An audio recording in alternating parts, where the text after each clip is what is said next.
with the Strait of Hormuz, including China. He says about 90% of China's oil is transported through that strait. Why are we maintaining the Hormuz Strait when it's really there for China and many other countries? Why aren't they doing it? The Israeli military says it's been conducting limited ground operations for several days now against Hezbollah in southern Lebanon. The Israeli military announced this morning that it had already begun this expansion of its ground operations there, saying that it is targeting key Hezbollah strongholds in the south of Lebanon. There are 3 divisions that are already operating in the south of the country for the Israeli military, and they're saying that 2 more divisions are going to be joining this operation in the coming days. That's the BBC's Yolande Nell. Parts of the upper Midwest into the Great Lakes are dealing with blizzard conditions. A lot of these areas are seeing 1 to 2 feet of snow, portions of Minnesota, Wisconsin, northern Michigan, locally higher totals.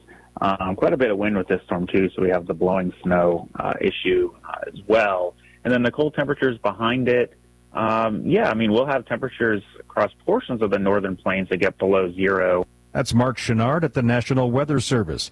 He says a severe weather front sweeping across much of the eastern half of the United States has spawned thunderstorms in the south and is also threatening several mid-Atlantic states with heavy rain and possible tornadoes later today. In the Washington, D.C. region, including Maryland and Virginia, schools are closing early today because of the threat of severe weather. Wall Street stock futures are pointing higher this morning. The S&P futures up 63%, almost 1%. Townhall.com. The following is a real-life story from Trinity Debt Management. I had a lot of credit card debt, and it stressed me out. But what I thought was a solution turned out to be a problem. I kept hearing ads about debt settlement that seemed too good to be true. And actually, it was. When I called, they told me to stop paying my bills. That didn't sound right to me at all, so I hung up. Later, I found out that debt settlement is bad, real bad. Then I learned that there is a right way to pay off your credit cards. It's called a debt management program from the great team at Trinity. Trinity had a plan. In the end, I paid off my bills, I saved thousands, and I even improved my credit score. If credit card debt has you down, call Trinity at 1-800-990-6976. My name is Heather. Please forget debt settlement and remember Trinity Debt Management. 1-800-990-6976.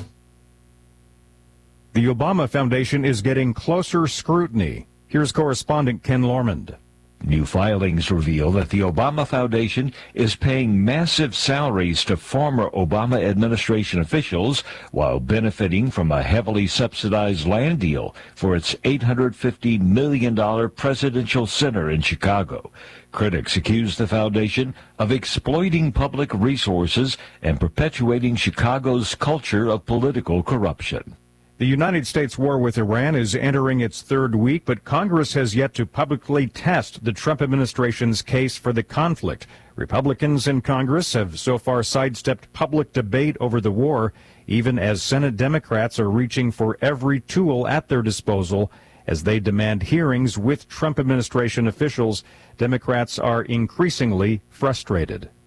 News and analysis at townhall.com. I'm Greg Clugston.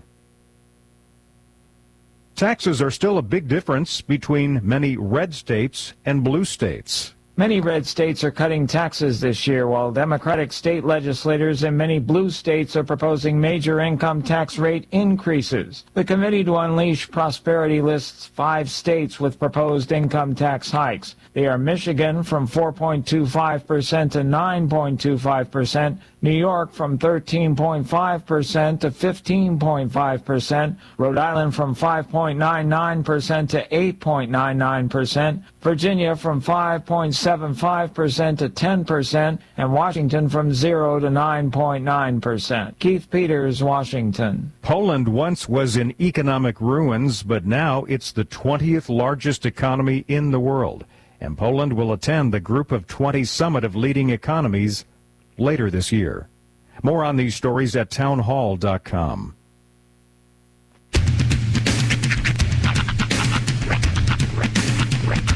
What in the wide, wide world of sports is going on here?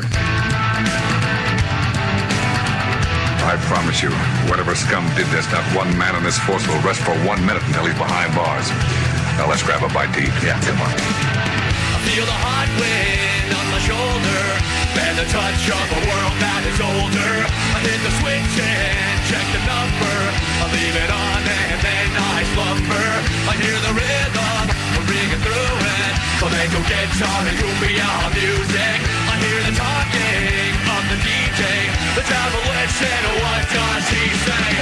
I'm on a Mexican radio. I'm on a Mexican radio.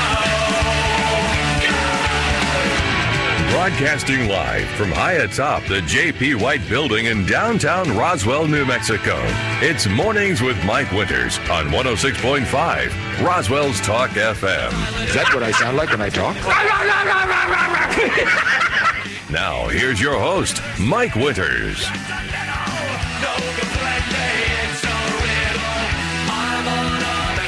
And good morning, one and all. Welcome to Mornings with Mike Winters. I am he. That would be me, Mike Winters. Happy Monday, everybody. Yes, sir. Welcome back. Yeah. Hope your weekend was a good one. If you are of school age and listening to this show, first of all, props for not being in our demographic. And secondly, what are you doing? Go back to sleep. It's spring break. Yeah, it's still even kind of dark out. It is. Yeah. And weirdly cold. Like, today's colder today. Much this morning. chillier. Yeah. Yeah, we had the wind whipping yesterday. Boy, was it ever, man. Yeah. We had to like emergency change all of our plans and like remove things because of the stupid wind. And not even the wind, just that it was such cold wind. Yes. Arctic. Cut like a knife. Yeah. But, so I kind of made yesterday, which makes today Chile. But the good news is it's pretty much just today. Yeah. Like we're 79 tomorrow, 87 on Wednesday, Thursday in the 90s. So by Friday, 97. We're pushing 100 by Friday. That's insane. This is why people are just getting sick all over the place because it's like 20s in the morning and then 97. That's ridiculous. 54 for Monday, 97 for a high on Friday. That's insane. Yep. Welcome to Southeast New Mexico weather. More than a 40-degree difference. That's that part they said. If you don't like it, just wait. It'll change. It absolutely will. There she blows. Boy, howdy. Yep. How's your weekend? Pretty good. Yeah? Relatively low key. Just did a lot of some stuff around the house. Mm-hmm. Kind of watched a little TV. I saw the movie on Hulu about the Pressure Luck game show. Yeah. With Luckiest Man in America. Yeah, that movie. Paul Walter Hauser. Yeah, and Goggins. And Walton Goggins. Who, by the way, I'm going to say this. It's a subtle thing. Yeah. But being a fan of Pressure Luck for a number of years, he nailed Peter Tomarken. Yeah. Like, nailed him. The off-air stuff, the on-air stuff. So you saw the movie? Oh, yeah. I've seen it. Yeah. Yeah, I thought we had talked. I think we talked a little bit. I know it. When I talked about it, I'd seen about half of it. Okay. But yeah, I know we talked a little bit about it, but I never actually sat down and watched the movie. So. I don't know how much of that is. I mean, I know that they exaggerate a lot of it. Yeah, they say as much at the beginning. It's like it's based off true events, but some of the things were altered for names were changed and some of the for dramatic purposes. Like I know that they went to great lengths to intimidate him. Yeah, I mean, like I bet some of that phone stuff was probably like pulling off the wall. I think I bet like that was, and I enjoyed the movie. I kind of wish they gave me a little more after. Though, okay, so the way I understand, because I've kind of followed the story, or the actual events. From what I gather, they couldn't directly accuse him of cheating, because he just got really, really good at the game. It's like the counting cards thing. It's not cheating, right? But they're not going to let you do it. But they don't want you to have an advantage over the house. Yeah. So what they did pursue intimidation tactics. From what I understand, they couldn't accuse him of this, but they could make him feel bad enough to give the money back. but he wasn't going to do that. Oh, I wouldn't either. He wasn't going to do it. Hey, it's your fault you only had 5 patterns. It's almost like they got into the mindset of like my mom like when I was growing up. Yeah. Is, okay, I can't necessarily punish him. Yeah. I'm going to make him feel like the worst person alive. Yeah. Guilt. Boy, does it work. It's a powerful tactic, moms and dads. But yeah, I'd be very curious at how much the guy's personality is in the movie. Like Well, that's where I think they nailed it, because like having seen like the actual story with the guy and he's just like that. Like, I would imagine he's probably on the spectrum or something. That's why he's really good at memorizing stuff. The part they nailed was how he would hit the button, he would stop and immediately start celebrating. Right. And they point this out in the movie. Well, that's kind of the first clue they get that something's out on the up and up. Yeah. Because he knows before he even sees where it's at on the screen, he's like, I already know, I won. It's 4,000 in a spin. Right. And I know I remember the documentary I saw, like he intentionally gets the slammo whammo, whatever. Yeah, the first whammy, Yeah, whammy. Just to throw people off. And actually the second one too. Because he factored in, he's like, I've got 3 of these. Yeah. Like in subsequent interviews you find out, he's like, I've got 3 of these, I know I can burn 2. Right. So the first one I'm gonna burn to throw people off the scent. The second one I'm gonna burn to put me in a position where I can use that last one to really take things off. Right. And bringing him back for that second day was really where they were like, okay, now we're going to nail him. Yeah. They never did. Never did. They never did. Yeah, it's on Hulu. So we watched that. It's great. And the guy that, if you saw the, I'm just really bad at names, the Clint Eastwood movie about the Atlanta bombing. Richard Jewell. Richard Jewell, the actor that plays Richard Jewell in that. That's probably the biggest movie I can think of that most people know him from. He plays the main guy in this movie. If you've watched any of Cobra Kai, he was the bigger kind of comic relief for the first couple of seasons. I think he's still in it towards the end, but he was the more comedic relief. Fat guy fall down, everybody laugh. Yeah. Kind and of then character. is it Sam Waterston? That's his name. The guy, he plays like the the show producer or the show creator. Oh yeah. And I think that's who the actor's name is. But they really did nail casting on this one. That was great. I got to get you my. I don't know if I should say this on the air. I got to get you my PASSWRD so you can watch the second season of Ted on Peacock. It is. Jocelyn actually just finished the second season last night. Oh wow! So she's ahead of me. Said, we were talking about it last night. It is such a great. It's not even like a fully quotable season. Like I can't really remember any specific lines from it. It's just a collective. They just do things like the back and forth between Ted and Johnny is is so good, and they just go back and like they were at some point they were talking about. Johnny was like, I don't know if I can act, and then they go through this like list of 12 people who shouldn't be talented but are successful actors, and at the end it was Johnny's like, I can act. Ted goes, you can act. Yeah, I always do enjoy that. Like I said, I enjoy that show more than the movies. Just because of the it just presents in a better 30-minute sitcom to me. It kind of just does. And this season is a lot better about adhering to that 30-minute time limit. Yeah. So yes, I look forward to watching that. We do have a full slate for you for today's show. Programming note: Sean will be in the captain's chair tomorrow and Wednesday. After the show here today, I'm going to be heading to Albuquerque. We're going to have a celebration for my wife's, my sister-in-law, my wife's sister. She passed away over the Christmas holiday here. Her birthday's St. Patrick's Day tomorrow, so they're having a big party and everything. So we're going to go up tonight and have dinner with family and stay, and then tomorrow night have the shindig, and then we'll be back Wednesday afternoon. But tomorrow morning, Wednesday morning, Sean will be in the captain's chair here, so I'll be back on Thursday morning, I guess. Here on show-wise. I should be in the office Wednesday afternoon. So, but do have a full slate for you for today's show here in just a few minutes. Matter of fact, waiting in our I'd say green room, but I don't know what you call it. Place with couches and stuff.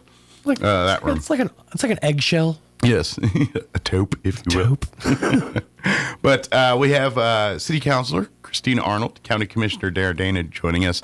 They're inviting folks out to they're having community forums that are kind of opportunities for folks to learn about upcoming projects around the city, around the county, updates, things like that, ask questions, things like that. And they had one back in February. But they're going to tell us more about those and invite you to be a part of that. Indeed. In the 8 o'clock hour, we're going to have Michael Winkler and some of his Roswell Robo Squad, the elementary Robo Squad team. Yes. They joined us last month. They were talking about their competition they got coming up. Where they're going to come back today since they're on spring break and tell us about competition and all that good stuff. So, and then in the 9 o'clock hour, we're going to have John and probably Crystal Noble as well joining us from Roswell Seed Company, and give us an update what's happening over at Roswell Seed as we figure out if it's summer yet or not. Still kind of up in the air. Right. Pun absolutely intended. Yeah. So, and then, of course, we'll have all of your features of the news is at local, national, variety, sports, and all that good stuff. Congratulations, Artesia Bulldogs, this close. They did get the number 2, the red trophy. They fell in the championship game there, but had a good season and ultimately not what they wanted. But congratulations on a great season to Bulldog boys basketball team there. Got second place over the weekend there. All right, it is 7:16. Let's get you up to date on the weather. I'm meteorologist Steve Hamilton with your Pecos Valley weather. We'll stay fairly cool today with high pressure moving in from the north, low to mid 50s. Some clouds for a while, but we should get sunshine back by afternoon. Overnight down to 30 and clear, and then a lot warmer on Tuesday. It'll be a sunny day, our afternoon high in the upper 70s. Clear for Tuesday night. Another warm up coming our way on Wednesday. We're in the upper 80s and sunny. That's your latest forecast. I'm meteorologist Steve Hamilton. Thank you, Steve. Currently 31 degrees here in Roswell. Humidity is at 35% with winds out of the east at 3 miles per hour. I can literally tell you this. If you do not like today's weather, just wait. It'll be different tomorrow. Of course, with the winds and what have you over the weekend, that's making today a chillier day, a little breezy as well. Mostly cloudy to start, but the sun will eventually peak out there. High of only 54 today with south winds 5 to 10 this morning. Winds will pick up 15 to 20 miles per hour for the afternoon. Tonight, mostly clear skies. Overnight low of 28, so it's going to be chilly tonight as well, below freezing. South winds 5 to 15 miles per hour. And then just starts gradually not being cold anymore. Tuesday, sunny, 79, pushing 80 tomorrow. South winds 5 to 15 miles per hour. Wednesday, sunny and 87. North winds at around 5 miles per hour. But wait, there's more. Thursday, sunny skies and a high of 93. I can keep going, and I will. Friday, sunny skies and a high of 97. Yeah, we're pushing 100. And we'll repeat that on Saturday. Sunny and hot with a high of 97. Sunday, dipping down to a much chillier 92. So, but yeah, we're getting summer-like temperatures by the end of the week. So while you wear your coat this morning, think of sunnier days about 2 to 3 days later. All right, it is 7:19. We're going to take a quick commercial break. We'll also have your Roswell Livestock Report with Smiley Wooten. And then we'll have, of course, County Commissioner Dana and Christina Arnold, City Councilor, joining us on the other side. Don't go away. You're listening to Mornings with Mike Winters. March Mania is on all month long at Roswell Hyundai with full court savings across the lot on a great selection of cars, trucks, and SUVs. Get 4.99% APR for 60 months on 2026 Hyundai Santa Cruz, 3.99% for 60 months on 2026 Palisade, and 0.99% for 60 months on 2026 Elantra or Sonata. Or get 0% for 60 months and no payments for 90 days on 2026 Hyundai Tucson. Nothing but net savings all month long during March Mania at Roswell Hyundai, 1909 West 2nd. We have new dining furniture that will make you a hosting hero. This is Melanie from Glenn's Furniture. Take a break from overpriced stores. Our top-notch tables come in dining and counter heights and feature 6 to 10 chairs with styles that are sure to impress your guests. Pair your table with luxurious buffets and servers to enhance the classic dining experience. All our tables are ready for immediate delivery, so buy from Glenn's today and dine on it tonight. Come see us on the corner of Union and Alameda, where delivery is free since 1953. When you or a loved one need medical transport, Trans-Aero answers the call. Trans-Aero Medevac operates 3 rotorcraft bases and 1 fixed-wing base in southeastern New Mexico, allowing them to respond quickly to emergencies across diverse terrains.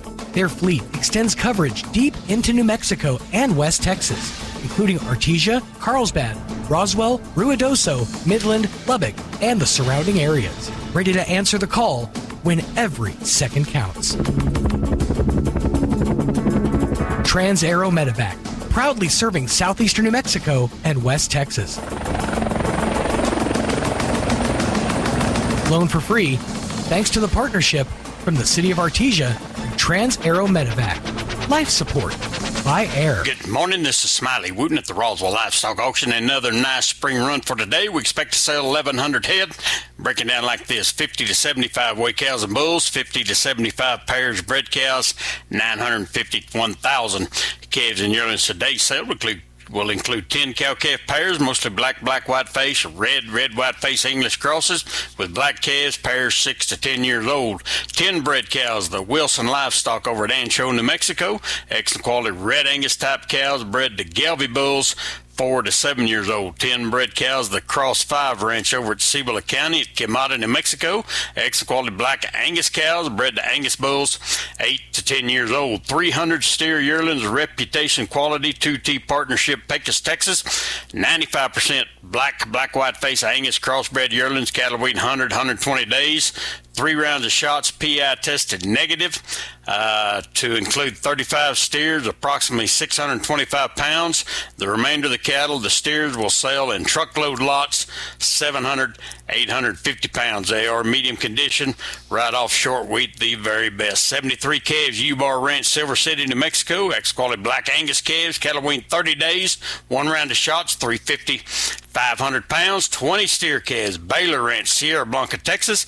Ex-quality black Angus and Brangus cross steers, medium condition, 400, 600 pounds. 77 bull calves right off the Baylor Ranch, also at Sierra Blanca. Bull calves, 400, 650 pounds. 50 calves, the Hancock Ranch, Portales, New Mexico. Ex-quality black, white face, red, white face English crossbred calves, cattle weighing 100 plus days. 2 rounds of shots, mostly heifers, 400, 575 pounds. 43 calves and light yearlings, Mr. Pete Cordova over at Los Lunas, New Mexico. Good quality white face and red white face cattle, thin to medium condition, 350, 600 pounds. 39 heifer calves, the Flying J Cattle Company, Artesia, New Mexico. Ex-quality black, white face, red, white face, Angus cross calves, cattle weighing 100 plus days. 2 rounds of shots, medium condition, right off grass, 450, 600 pounds. Sale time this morning will be 9 o'clock. Sell pairs of bred cows about 9:15, 9:30. Calves and yearlings, 9:45, 10 a.m. Very short on weigh cows and bulls. Be on pairs, bred cows, calves and yearlings pretty quick. We expect to sell 1,100 head today. This is Smiley Wooten, Roswell Livestock Auction. The octopus and the squid both have 3 hearts. That's why they eat so many Tums. Here's Mike Winters. And good morning. It is 24 minutes after 7 o'clock, and joining us in studio this morning, we have the city and the county here joining us in the room this morning. Of course, we also have Christine Arnold, our city councilor, and then County Commissioner Dara Dana joining us as well. Good morning, ladies. Good morning. How's your weekend? How's the tale of two, the weather and everything else?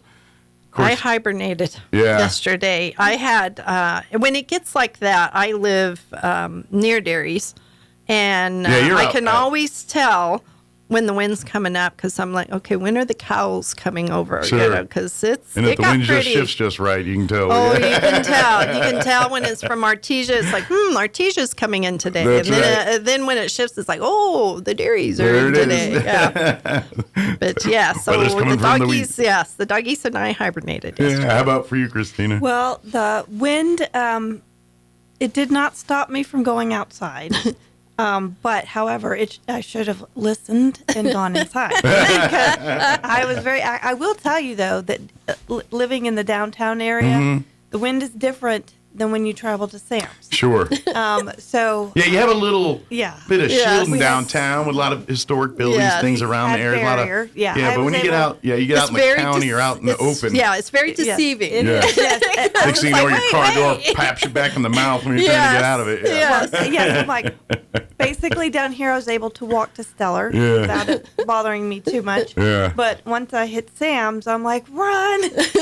And then when you get out in that area, you almost need to leave someone at the car to be a defender of blowing carts. Yeah. Because if you're you park way out in the middle of nowhere, and then you watch, all right, one coming in from the south. Those things can rock and roll, let me tell you. I was so surprised at the immediate temperature drop last night. Yes. Yeah. I mean, it did. Having been out there and the wind was warm and, you know, and then all of a sudden I'm like freezing. Yep. I was that's like too much of a temperature jump for my body. Absolutely, but spring in New Mexico. But just wait, like I said, you'll be complaining. It'll be and pushing it'll go 100 down. by the end of the week here. It's like the heater. I've got the heater set, and then the air conditioner set. I finally just went, okay, screw it. I'm just going to leave it alone. Yep. Don't put away your coats, but get your shorts out because you're going to need them here in a minute. So, but I like talking about weather, but we got other things to talk about here.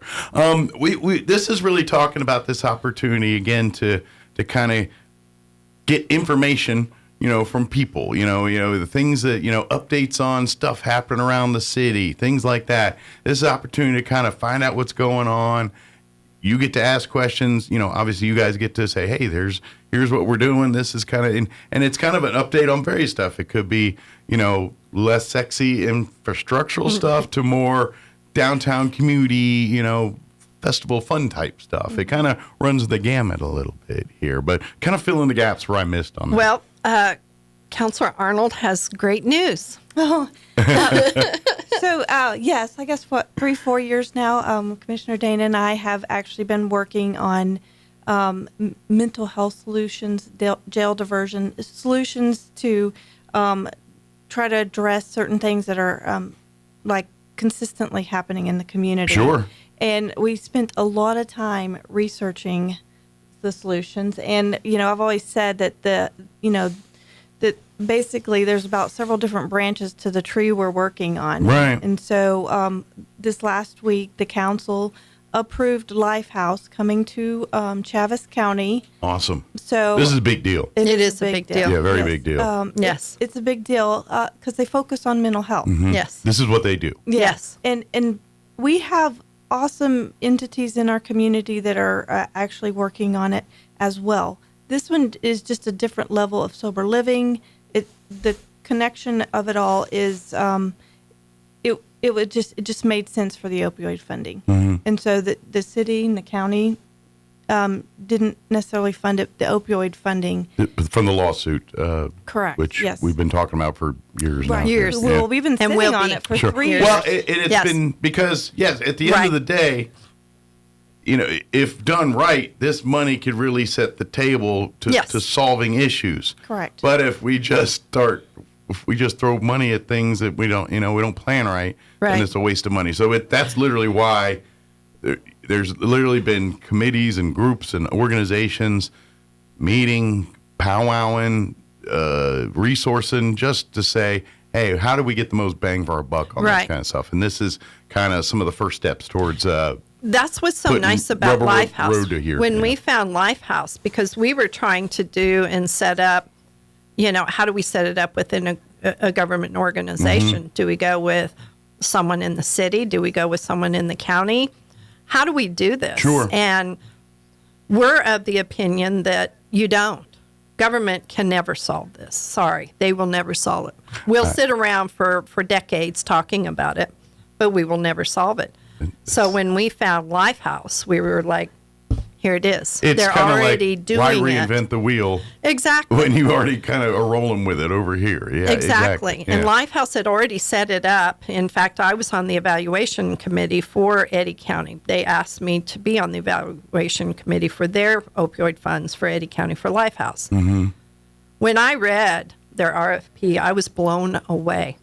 Totally blown away. But what was nice about it is they got it set up in Eddy County first and kind of got it up and running, worked out some of the bugs. And then when we decided, hey, let's go down there and see what they've done. So we took another field trip, taken many field trips over the last few years, spoke with the people, got to see their buildings and went, this is it. This is what we need to be doing. And this is such the big step into trying to fix this kind of stuff. And it's, when in the ripple effect of it going out, it's because let's obviously, we talk about the crime aspect and the things and how many people are sitting in the detention center because of just drug related stuff. And that's what I kept telling people is everywhere we went, the first thing is arrest them. Mm-hmm. And I said, no, you're not. My detention center is not a homeless center. Sure. It's not equipped to handle a behavioral people that need health treatment. Center. That's supposed to hold bad guys. And that's not fair to the detention officers. Exactly. That's not what they're supposed to do. They went to school to be detention officers. Mm-hmm. They did not go to school to be homeless advocates or behavioral health advocates. Yes. Even though some of our wonderful officers, Sergeant Segovia, that's what she's been trying to do is help them once they go out the door. There's really been nothing else to do. Well, yeah. And so they see it and so help. But at the end of the day, that's not in the scope of what their job is, and the facilities certainly aren't equipped to handle those needs. And what's nice about having her there, though, and having a detention administrator in Michael Briscoe going, let's you do it, you take this on, and see what you can do. And then when we drug him to Miami, and he went to Miami inside the Miami model, then he came back and said, now I understand what we need to do. Yeah. But the interesting thing, in my opinion, is the community was already using Lifehouse. So Segovia, she has people going into their program, utilizing their services. Familiar with the lay of the land, basically. Yes. Maria Ordonez at Municipal Court, they're already using Lifehouse. So they kind of know what our unique or lack of not unique or just what our needs are in this area. Well, it was just bringing the services here instead of having to go to Carlsbad, because we were having to transport down to Carlsbad. That was another step. How do you do that? Sure. So and we all know that just even through the criminal, anytime we're moving, folks, there's the risk for safety. There's a risk and there's a liability. And this and in this day and time, when everybody's so happy, you put the county and the city into that predicament. So that's why we kind of went the direction of Lifehouse, because they've already worked all of that stuff out in Eddy County. Yeah, the model is there. It's just the model needs to move up into Chaves County. Well, and this could also set the table for the next thing, that we can do to improve, or it's, whatever that is. Maybe that's, like when... ultimately when we have crisis, law enforcement arrives on situations, there's some kind of mental health crisis team similar to law enforcement. What Lifehouse brings in is a crisis response team that is trained in mental health. That's the thing. Doesn't replace the role of law enforcement. No. But law enforcement understands, because our new police chief, Aldana, already knows. He's been on the field trips with us, so he gets that. And that's where they can, dealing with the mental health issue to de-escalate on scene. Yes. That's what their training is, where a police officer's whole training and mindset is safety first, solve problems afterwards. Right, and that's another burden. That's what I keep telling everybody. You're asking detention centers and you're asking law enforcement officers to be everything. Sure. And that's not what they're too big trained of a- for. It is. They don't. They cannot diagnose psychosis. They cannot, and so Which erodes our law enforcement. Yes. Those guys burn out quicker. They I mean, do. it Very really much is a, so. Very much so. The city and the county, they haven't been given the tools to actually help some of the cases that we have on the streets. And that is the actual beautiful thing about a mental health crisis team, because it can actually, the problem can be solved right there on the street. Once you call them in, there may not be a need to take them to ER or to Sunrise or to detention center. So you start reducing a lot of the expenses on that note. The beautiful thing about an organization like this is because our city and county leaders are really big about not having continuous annual funding programs. So that's why we only have the 1.8 for the opioid, or the city does. So this entity, we could actually give them the startup, help them build their foundation, and then they're self-sustaining after this. Sure. And that's what you're looking for. And, I would also imagine, too, down the road a little bit, this will give our judges and things more latitude in their sentencing as well, too. If there's actual programs in place. Right. I mean, I'm sure a lot of judges would love to say, I'm going to send you to a program versus I'm going to send you to lockup. But the problem is, where are they going to send them? Right. Well, and I've been talking to Magistrate Judge Mason going, okay, you're a judge. Sure. He's able, because I caught him one day and went, I need to talk to you. And he's looking at me and going, what? What'd I do? I need to talk to you as a judge. You see these people coming in over and over and over and over, and you feel helpless. And he said, I do, because there's nothing I can do. Where are you going to send them? I have to send them out to detention center. And I said, what if we have a program and in place to where you have a peer mentor that stands up with that person and says, I will take them on. I will take them on for a year. And this is what the person has to do in order to stay out of the detention center. He says, I'm all for it. I love that, because he sees the same people over and over and over. It's an actual solution here to a problem, rather than just keep throwing the same stupid Band-Aids on it that, because of resources and options, is all we've been really able to do. Right. And that's actually that was actually the whole start of it. When I came into office, I started assessing, our crime numbers, and I realized a lot of the issue, the crime is just a symptom of bigger issues in mental health. Sure. And, Commissioner Dana joined me on my search because we were invited to a summit by Judge Hudson, and it kind of showed us, okay, and when we started looking in the city, there weren't the resources to even have a jail diversion or a pre-jail diversion program. So we started going, okay, well, without the foundation, that will never happen. Sure. And so that was our main hook, because the next step, and it's funny, that's why we smiled when you said it, because the next step is working with the this AOC and the state level on, that's the administration of courts, and starting to, really look at the idea of creating a pretrial diversion. There's lots of talk on it, but the actual setup of it is what's going to be our kicker. But you look at that, and this is many people hear jail diversion and they think we're talking about criminals. No, these are people who committed a misdemeanor, and this is a prevention of them getting tangled up into that system. Possession charges or things like that. Nonviolent. Nonviolent. Yes, absolutely nonviolent. Yes. But this actually can change the course of the way they're flowing and prevent them, hopefully get them on a different lifestyle. Well, and I'm going to tell you right now, the violent arrests, the ones with the big domestic or whatever, I'm going to take just a shot in the dark that 90% of those, that person started out on a dime bag bust of some kind of coke or meth or whatever. Right. Or he didn't get the help that he needed the first time it was called, because we heard from a crisis response team out of Otero County. Sure.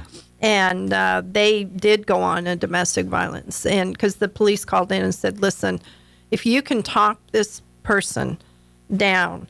And the gals went out, and law enforcement stayed in the background because they knew. And they talked him down, and he said, I need help. I need anger management. I don't know how to let this out except for it goes blah into my family. Sure. Yeah. And they said, we can help you and we can walk you through. They don't just throw them in the program and say, here, you do on your own. They walk you through the program. Sure. From beginning to end. Like I say, from A to Z.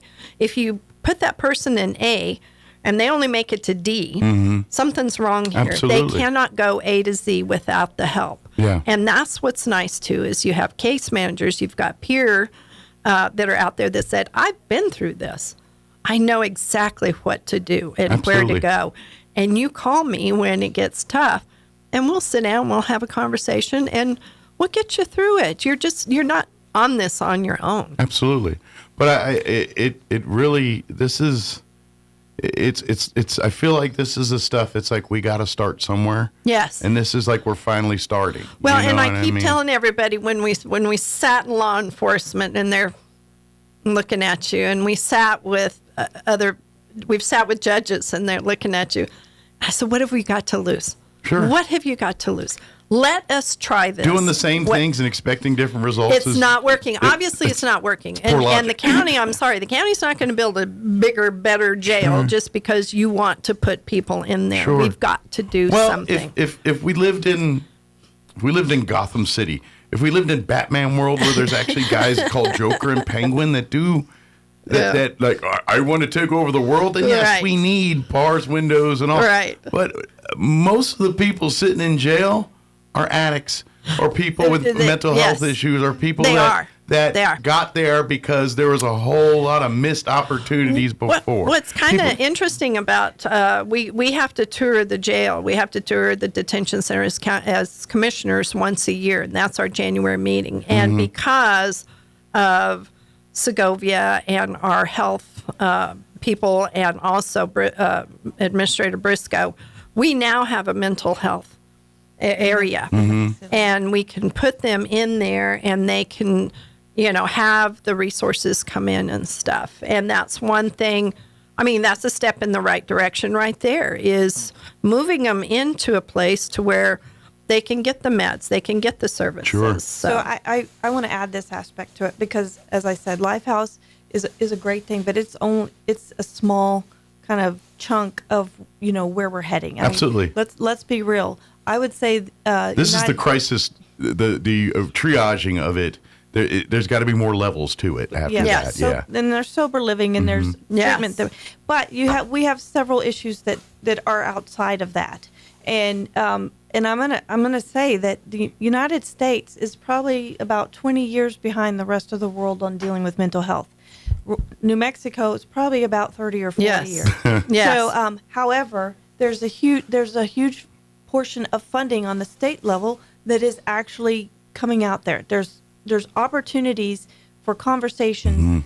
One area that I think they hit last year, $2 million came to the Southeast region from the state level, and I believe they chose to really address our transportation issue. The transportation issue, you think, there isn't rides. You have people who are transported here from Otero to go to our Sunrise unit. They don't have a way of getting back, so they end up on the street. You have people who end up in our detention center, and if you notice at 5:30 on, was it Mondays, they'll be sitting out there because they have nowhere to go. Sure. Right. So that's one of the big aspects. When I was talking to Lifehouse, I was talking about their crisis. See you next week. It's that mindset. Yeah. The crisis response team actually, that's why I'm saying, if we had someone, a case manager, peer support, to go, where is your connection? How can we get you to where you're going? What's next here? Instead of leaving them outside to walk our streets. If you actually look at a lot of those, so there's several. And they're going right back to the circles they were going into before. But I'm super stoked because that transportation, that funding went towards helping the Southeast regions with that, because we all had that issue. Sure. We created a regional meeting, what was it, 3 years ago, and brought all of the people in from surrounding counties to hear what they were working on, to hear what they were doing.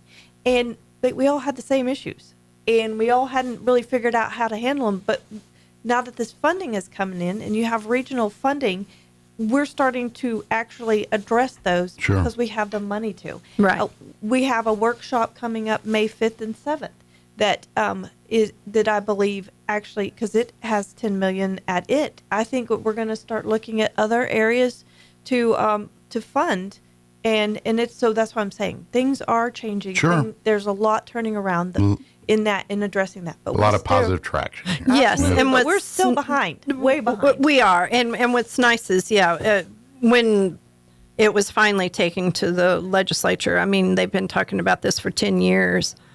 And we finally got the SB1 funding and the SB3 funding. It's nice, but it's also in grant funding and stuff like that. Well, Christina and I said, well, that's wonderful. We're glad we got this pot of money, but I want accountability. We want accountability. That's why when we went to Carlsbad and we went through the Lifehouse, what's your accountability? How are you building Eddy County? What do you have to say in that building? What are you doing? What services are you providing? There's got to be accountability. Absolutely. We can get a pot of money all day long from the government. Certifications, qualifications. Yes. Those are huge. Huge. That's how you get the Are you saying there's companies that don't meet their obligations to their contractor? Well, no, never. Gee, they just throw us an invoice. That's what makes me go ballistic. We go through our budget every month, and I'm just like, and Commissioner Korn, Hub Korn, has been great at this too. Okay, what is this for? What is this for? And sure. I'm just like, line item. I'm glad you're doing it, because usually it's me being the bad guy. Sure. But yeah, you have to be accountable. You're taxpayers. This is taxpayer funding. At the end of the day, this is why people put you there, and you're kind of like, no, my responsibility is I'm make going sure to ask questions, and if you don't like it, I guess you can tell me December 31st. You don't have to put me there. I won't be there anymore. So. I think you guys are doing that, and obviously, on the city side, doing that same thing over there too, because that's people don't realize what it takes to do those jobs. Well, and two, to ask for accountability. There hasn't been accountability in government for many. I mean, on all levels, and we've seen it. And now it's like, no, you're going to be accountable. And we've seen that with people coming up to us. Well, if you just give us money, it's like, well, no, that's not how it works. Yeah. Sorry, I'm not just going to give you money just so you can go do and well, you will feel good about it. I don't. Okay, wonderful. You will feel good about it, but the taxpayers won't. Feel better with receipts. Yes, exactly. Yeah, yep, so absolutely. That's what's kind of nice about it too. So now that kind of we're getting here and getting Lifehouse. What's kind of their timetable to start kind of setting up shop and kind of putting their boots on the ground here? So the beautiful aspect is they've actually already started the crisis response team. Okay. And when I say started, I don't mean they're actually, because the requirements, you actually have to be certified on a state level. That takes, it took 4 or 5 months, I think, just to pass that qualification on the state level. Okay. So they're building their team. I think they have 3 current members right now. Okay. They're getting trained up. So I'm just saying that's already here because they agreed to build that, whether we gave them the funding or not. They saw the need was yes. So on the horizon. Was the first thing. Yeah, but the next step is they actually they are leasing a building from the city out at the Air Center. Okay. It's the old health department. So the old health department. So they're leasing that. I believe they're working on contracts this week, and the lease has to run back through. But they have to start at a certain timeline because to become a CCBHC center, it requires a year's worth of interaction, and so it is not easy to be qualified in those levels, and they have to do certain rhythms. So that's why it was so important that we hit now, so that by a certain time frame, they could be completely CCBHC. Gotcha. And that because that brings additional funding to the area. Gotcha. And that's what it's all about. This begets the next thing. So they're in movement, Yes. and they're working on the final contracts. They're working on the leases, but they have been planning and I've seen them at work on their mental health level and the assessment level. They're quick, they're solid, and they're pushing people through. Nice. And now they have 2. They're well-oiled machine. Yes. They have 2 actual 30-day programs, Taos and Carlsbad. Sober living, we're hoping that they can actually get set up here on that. Gotcha. So there's several different levels, and they are in movement. Sure. Yes. Well, and I imagine for them too, because kind of based on where they're at now, this is kind of their big bite too, because obviously the Roswell area being one of their bigger. But with the AOC and the funding going through AOC, went the legislature in their infamous wisdom putting it in the Department of Courts and Corrections, which I won't talk about. Another conversation. That is Chavis. Yeah, don't get me started. That's Chavis, Eddy, and Lee County. Gotcha. So they've worked Eddy. Now they're Chavis. Now Lee is kind of doing their own thing for right now, and they seem to be doing okay with it. So, they might come into the picture. I don't know, but we'll discuss that with them. Maybe they'll come in and see it and like, hey. It's kind of cool. Now I get it. Now I'll jump on the team. Well, they've got some marvelous stuff down in Lee County. They have. They were. I'm like, whatever works is working. Let's do it. Exactly.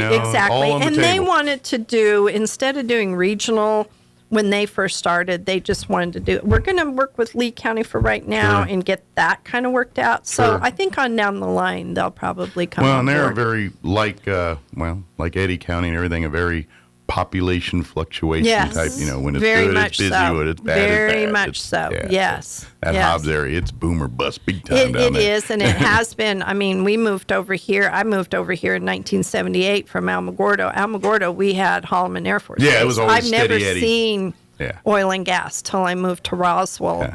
And then saw the bust in the 80s. Yeah, you get across like, the mountains, they're like oil, gas. Yeah, they don't. Yeah, it's all DOD I was stuff. quite surprised. Yeah, when it's good, it's good. When it's bad, it's bad. Yes, yes. When's the next missile launch? Yeah, you have to plan your trip to the mall and those cruises around the missile launch. It's a thing down there. It is. It is. Really? When I went to, when I drove to Phoenix a couple of years ago, my brother had brought that up. He said, "Did you go on?" And I was like, "Gosh, I haven't had to do that in years." And I was like, "Yep, I'm clear. Yay!" I had a few when I was stationed at home in there. Oh yeah, back in the 90s. My brother worked at Raytheon, so it was an ongoing, constant. Yeah. To be honest, if I didn't pursue my career in radio, that would probably have been in my. I could go work for Raytheon. I was like Raytheon. He as loved a weapons it. guy. That was he loved it very much, and now he's retired, so he can kind of talk a little bit about what. Well, those guys are the guys that build the bomb racks. That I used every day. That's not the pound, but the thing actually holds the bomb to the plane. They were the that's ones Raytheon, when the Patriots went overseas. His crew had to go over there and deal with those. Deal with those. And I'm sitting there going, "You did what?" I didn't know about it. And he goes, "Yeah, we popped in and out, and you guys never knew what we were doing." Yeah, those civilians. It's pretty cool, yeah. But we just wanted to come on. Yeah, so sorry, we got way off track. We're going to wrap it up here. We just wanted to come on and say, give that update.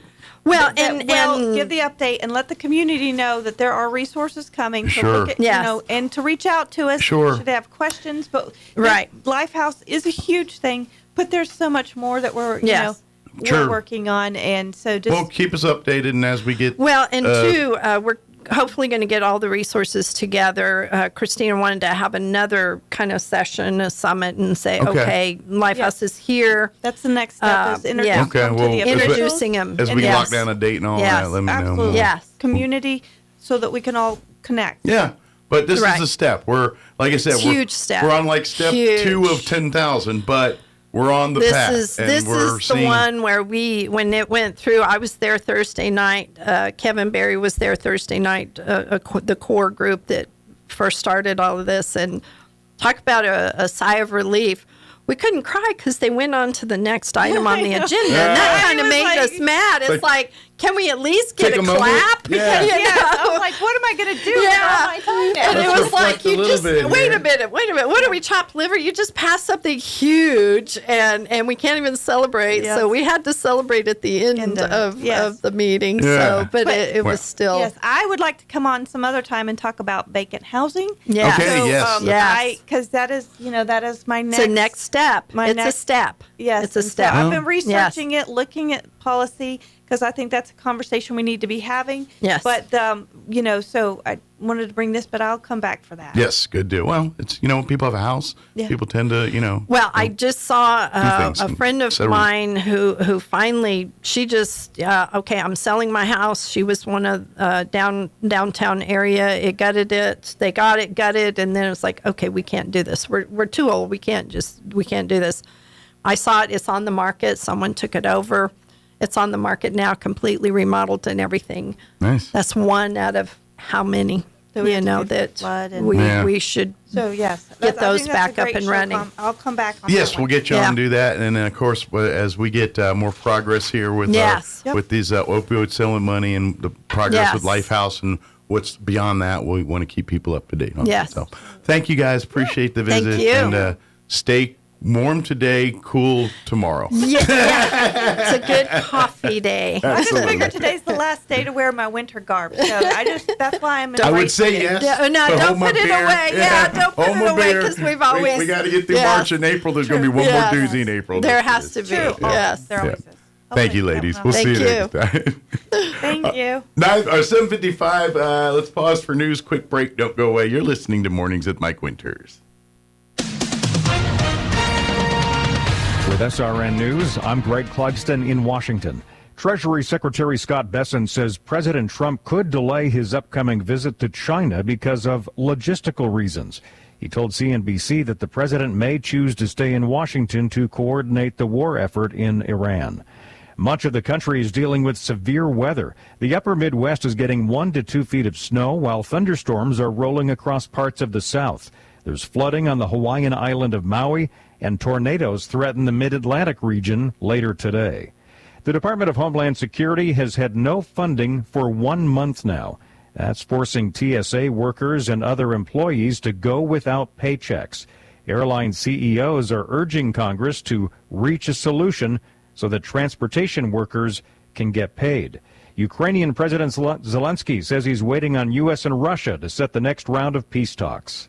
This is SRN News. It's time for the Champaign County Sports Report. Well, in case you weren't there and you didn't hear about it, you might be wondering whatever happened with the Goddard Baseball Classic over the weekend. Well, I'm here to tell you that we may not talk about Rose of Sharon from El Paso anymore this season, but we're going to talk about them today because they won the championship over Goddard in the finale, 5-3. Rose of Sharon is 15-1-1 on the season. Of course, these Texas schools get started earlier. Goddard, though, still sports a 4-1 mark. They won on Friday in the semifinals over Sandia 7-2. Errol Aguiar, a junior, 4-for-4, double, triple, 2 RBIs. Cameron Brown, the winning pitcher, with 6 innings worked. Roswell was in the same tournament. They finished off with a 9-1 victory over Portales. NMMI lost to Portales on Friday and then to El Paso Cathedral Saturday. The Sports Report brought to you by DSI. Call DSI for all your office technology needs.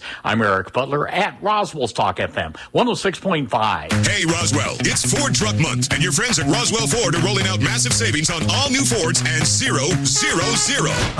You heard right. During Ford Truck Month, get 0% financing for 60 months, 0 down, and 0 payments for 90 days. Plus, Roswell Ford needs your trade today, so we are willing to overpay. We'll do whatever it takes to get you released from your car, truck, or SUV, even if you owe thousands more than your trade is worth. So you can upgrade to a new Ford for less, with 0% financing for 60 months, 0 down, and 0 payments for 90 days. Roswell Ford has partnered with more aggressive lenders that will push to approve your credit with great rates and terms, even if it's less than perfect. Get on board at Roswell Ford. Upgrade to a new Ford today and get huge American-made savings with 0% financing for 60 months, 0 down, and 0 payments for 90 days during Ford Truck Month. 821 North Main Street in beautiful Roswell. Call 575-623-3673 or online at roswellford.com. Interest accrues from date of sale. 0 APR is $16.67 per thousand. Financed on 2025 F-150s. Subject to lender approval. Offers not combined on select vehicles. Artesia General Hospital presents seasonal reminders for a healthier spring. With new growth all around us, spring is the perfect time to refresh your health. Start with the air you breathe. Replace home air filters and reduce allergens indoors. Step outside and move your body daily. Even a short walk can improve mood and heart health. Add colorful fruits and vegetables to your meals for natural energy and immune support. And don't put off preventive care. A simple checkup today can make a big difference tomorrow. Make this spring your healthiest yet. These healthy living reminders are brought to you by Artesia General Hospital, ready to take care of you and your family. Here's a Mornings with Mike Winters fun fact. Bamboo plants can grow up to 36 inches in a day. So if you're told you're growing like a weed, you can say, no, I'm growing like a bamboo. Here's Mike Winters. And good morning. It is 7, closing in on 8 o'clock. Stay tuned next hour. We're going to have to replay an interview. I was just talking with Michael Winkler, the RoboSky instructor here. Their kids are sick, so we're going to reschedule them. They're not going to join us next hour. So we'll play something off, so I'll figure it out here on the break. But we'll be back on the other side of news. You're listening to 106.5 Roswell's Talk FM, KEND, or Roswell, New Mexico. We'll be back. Don't go away. News this hour from Town Hall. I'm Greg Clugston in Washington.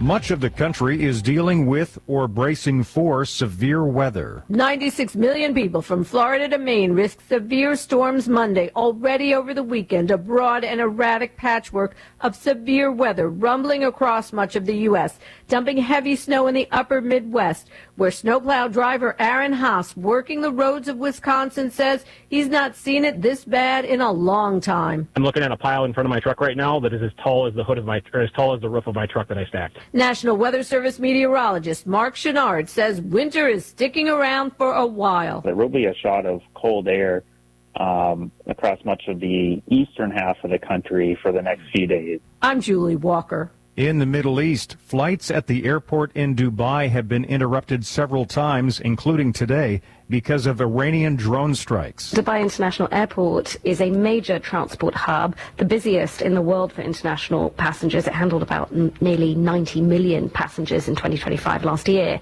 And it's the third time the airport has been affected by an incident like this since the war began. And so it's another hit to this image of safety and stability that the UAE has built, has worked so hard to build amidst this volatile region. That report from the BBC. The war continues to disrupt oil shipping through the Strait of Hormuz and pushing global energy prices higher. This Atlanta motorist is feeling the impact at the gas pump. I think they're quite expensive right now, especially for $4.30, 87. That's a lot. President Trump says he may delay his planned China visit at the end of the month as he pressures Beijing to help reopen the Strait of Hormuz.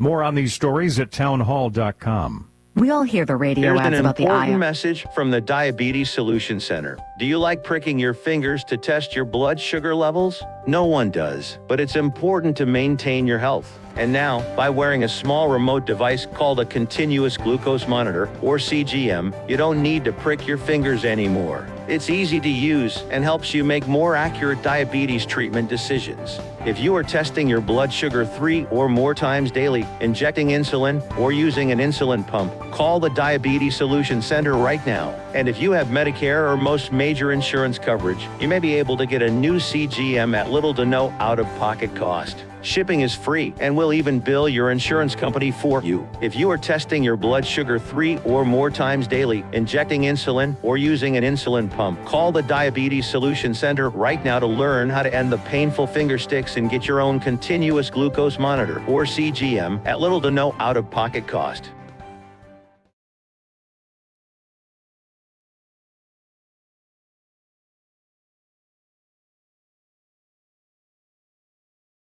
Citizenship requirements. Senate Majority Leader John Thune is planning a talkathon on the Senate floor for an indefinite period of time, though it won't officially be the talking filibuster that President Trump has suggested. Republicans plan to hold the floor for days, if not weeks, to pressure Democrats. Thune said on the Senate floor Thursday, quote, "I can guarantee that we are going to put Democrats on the record." The president has said he won't sign any other legislation until this bill, known as the Safeguard American Vote Eligibility or Save America Act, is passed. Bernie Bennett, Washington. About 3,800 workers at one of the nation's largest meatpacking plants went on strike in Colorado this morning. Union representatives say it's the first strike at a U.S. beef slaughterhouse since the 1980s. Stock prices higher. News and analysis at townhall.com. For baseball's tallest hitters, robot umpires should bring consistency to a tricky strike zone. The robot umpire system for overturning ball strike calls is going to be used in regular season games in the majors this year. The abbreviation for the setup is ABS, but the most important letters when it comes to the change just might be SIZE, as in the strike zone for some of the game's tallest players. The top and the bottom of the strike zone for baseball's biggest giants have long been two difficult areas for umpires, but the ABS system provides an opportunity for a closer look. Keith Peters reporting. It's just about time for March Madness. In NCAA men's college basketball, Duke is the top overall seed, joined by Arizona, Michigan, and Florida, the other number ones. In the women's bracket, UConn is number one overall, joined by UCLA, Texas, and South Carolina. More at townhall.com.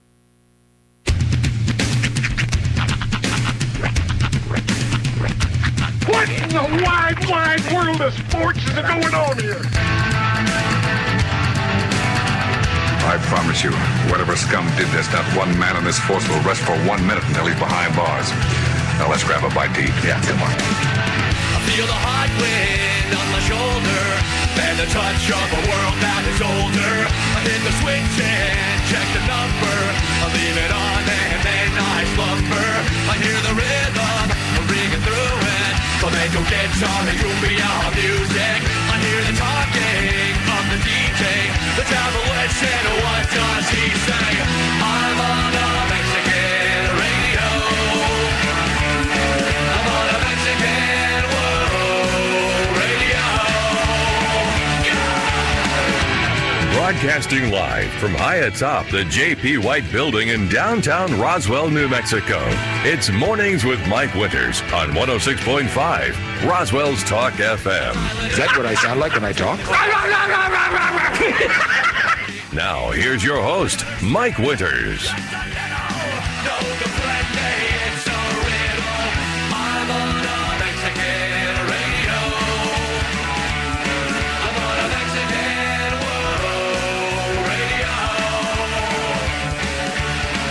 And good morning. It is 6 minutes after 8 o'clock.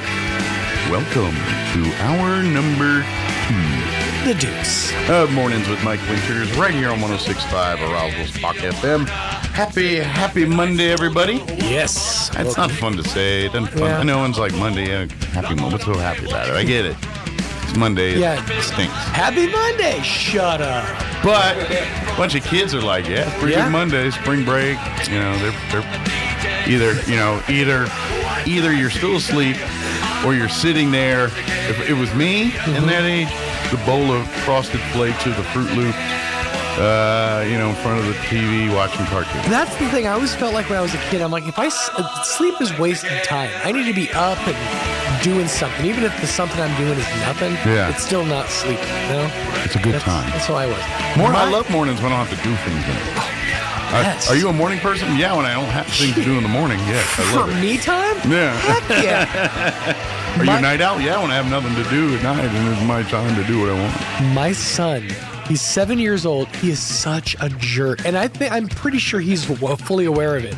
I picked him up on Friday from school, and we were talking about spring break. He goes, do grown-ups have spring break, Dad? And he goes, oh, that's right. You have to go to work. I'm like, you are a jerk.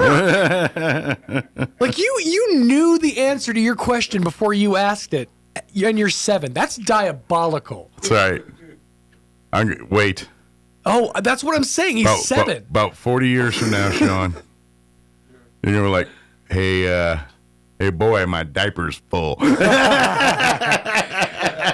Your move. I'm on Hunter. Spring break now. Ain't I? Why don't you take a spring break from whatever you're doing and fix this? I like how you give it 40 years. Like that's not. I just probably a good solid decade away. That's next week. Yeah, right. Oh, incontinence? Oh, I'm getting there. That sounds like heaven. I mean, you're telling me I don't have to take care of my own faculties? Sign me up. Yeah, we are watching a marathon of Urkel. That's right. And we're calling it the Urkel. That's right. I was saying something the other day, and I think I unironically said like the Facebook or it was some website. I was like You did it on. And I didn't do it on purpose. Natural, it just came out of my face. And I'm like, you're old. I got to get on the internet. Go on. Why don't you just go over there on the Google and no. I usually I say it, to be funny, but no, that was me being serious. I'm old.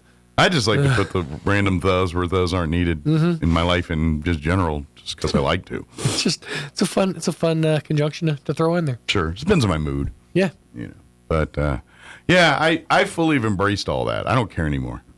I don't care. I'm not like who am I trying to impress?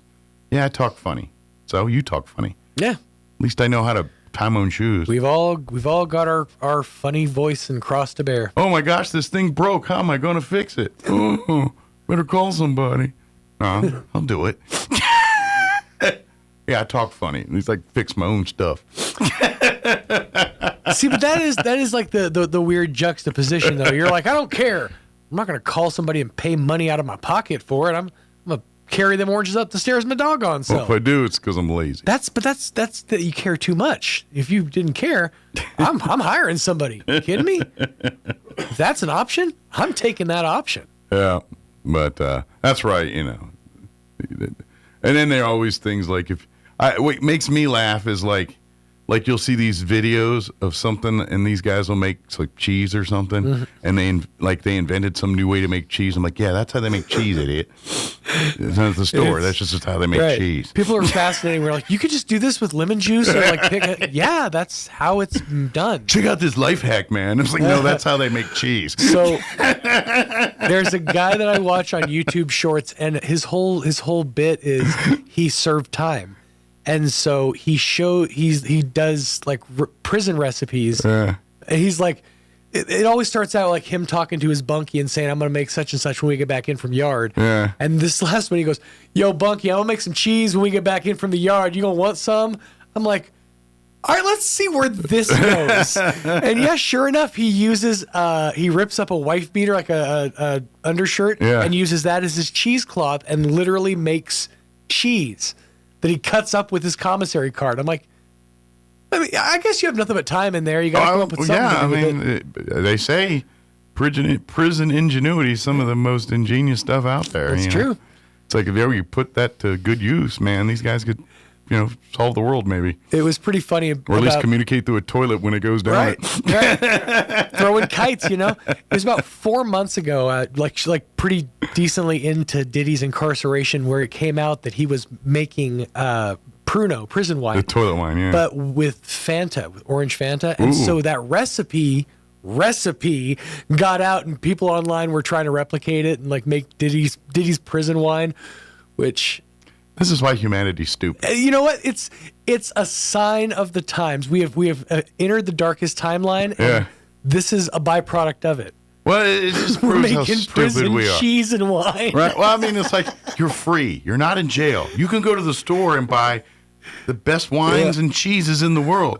You don't need to make toilet wine. But that's just it. You're not in jail. But you choose to do this anyway. Which means we have access to all the stuff they have access to in commissary, but more. So we can make better cheeses. There's artisans that's been cutting cheese for years.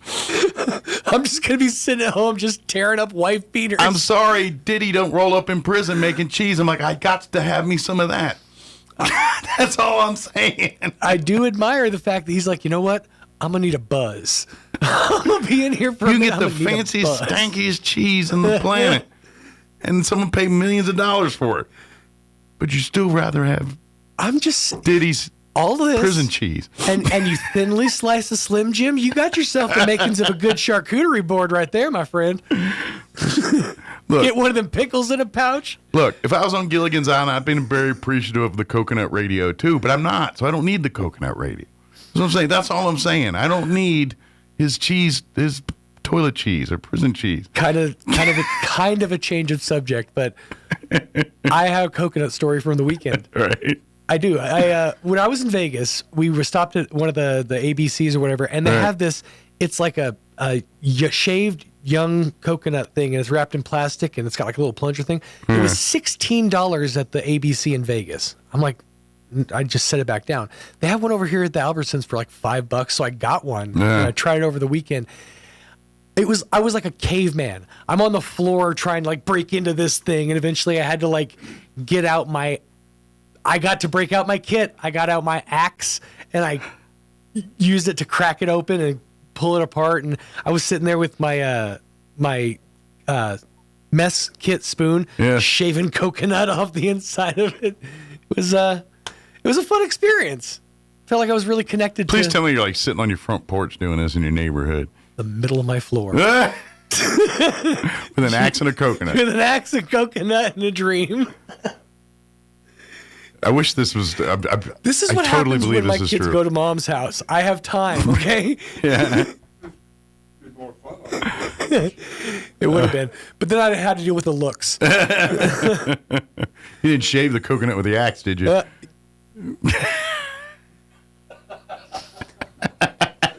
No. Of course not. Would I do that? And then realized that the shavings were too moist to try to make a good kindling out of it, so I just tossed it. No, I didn't do any of those things. Shut up. All right. Sean needs a date, folks. No, this is what he's doing by himself on the weekends. And loving every minute of it. This is the beauty of being single. I ain't got to deal with judgment of nobody. I'm just making stories for the morning show. That's all I do. Well, good for you, man. That's right. Good for you. Thanks, man. All right. Maybe I ought to stick around. Just hang out for a minute. Let's see how this goes. Let me give you a rundown for this hour of the show. We'll get you up to date with the weather here in just a bit. And after a series of commercials, I was looking at this break. It's like a lot of commercials. Yeah, sales has been busy. 1, 2, it's like a bunch there. But anyway, after a series of commercials, we'll be joined by the folks from the Alzheimer's Association here for Roswell, southeast New Mexico, Don Weld, and Anthony Casals, new representative here for this region. We'll chit-chat with them here in just a few minutes. Later on in the hour, we'll get you up to date with news of the local variety. I'm sure I have a few more commercials to play and whatever else we can come up with for this hour of the show. Indeed. But first, let's take a look at your weather. And this is literally, if you don't like today, wait, tomorrow is way different. It's literally that tomorrow. I'm meteorologist Steve Hamilton with your Pecos Valley weather. We'll stay fairly cool today with high pressure moving in from the north, low to mid 50s. Some clouds for a while, but we should get sunshine back by afternoon. Overnight down to 30 and clear, and then a lot warmer on Tuesday. It'll be a sunny day, our afternoon high in the upper 70s. Clear for Tuesday night. Another warm up coming our way on Wednesday. We're in the upper 80s and sunny. That's your latest forecast. I'm meteorologist Steve Hamilton. Thank you, Steve. Currently 30 degrees here in Roswell. Humidity is at 36%. Winds currently out of the south at 6 miles per hour. Today is going to be our cold day. It's we're not getting out of the 50s, but these clouds are expected to burn off and become sunny by later today. High of 54, south winds, a little breezy, 10 to 20 miles per hour.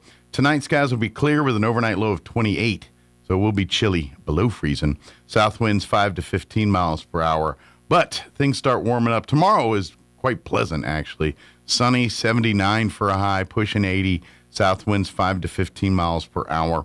Wednesday, we're up into the upper 80s, sunny and 87. South winds at around 5 miles per hour. It keeps going, folks. I ain't done yet. Thursday, we're looking at sunny skies into the low 90s. 93 are expected high on Thursday. And then Friday, we're pushing 100. Sunny and hot with a high of 97. Saturday, more of the same. Sunny and hot with a high of 97. And then dipping down to a balmy 92 on Sunday. So if you don't like today, just wait. It'll be pushing 100 by the end of the week here. So welcome to New Mexico weather, folks. All right, it is 8:18. We're going to take a 1, 2, 3 minute break here, and then we will talk with the folks from the Alzheimer's Association on the other side. Don't go away. You're listening to Mornings with Mike Winters.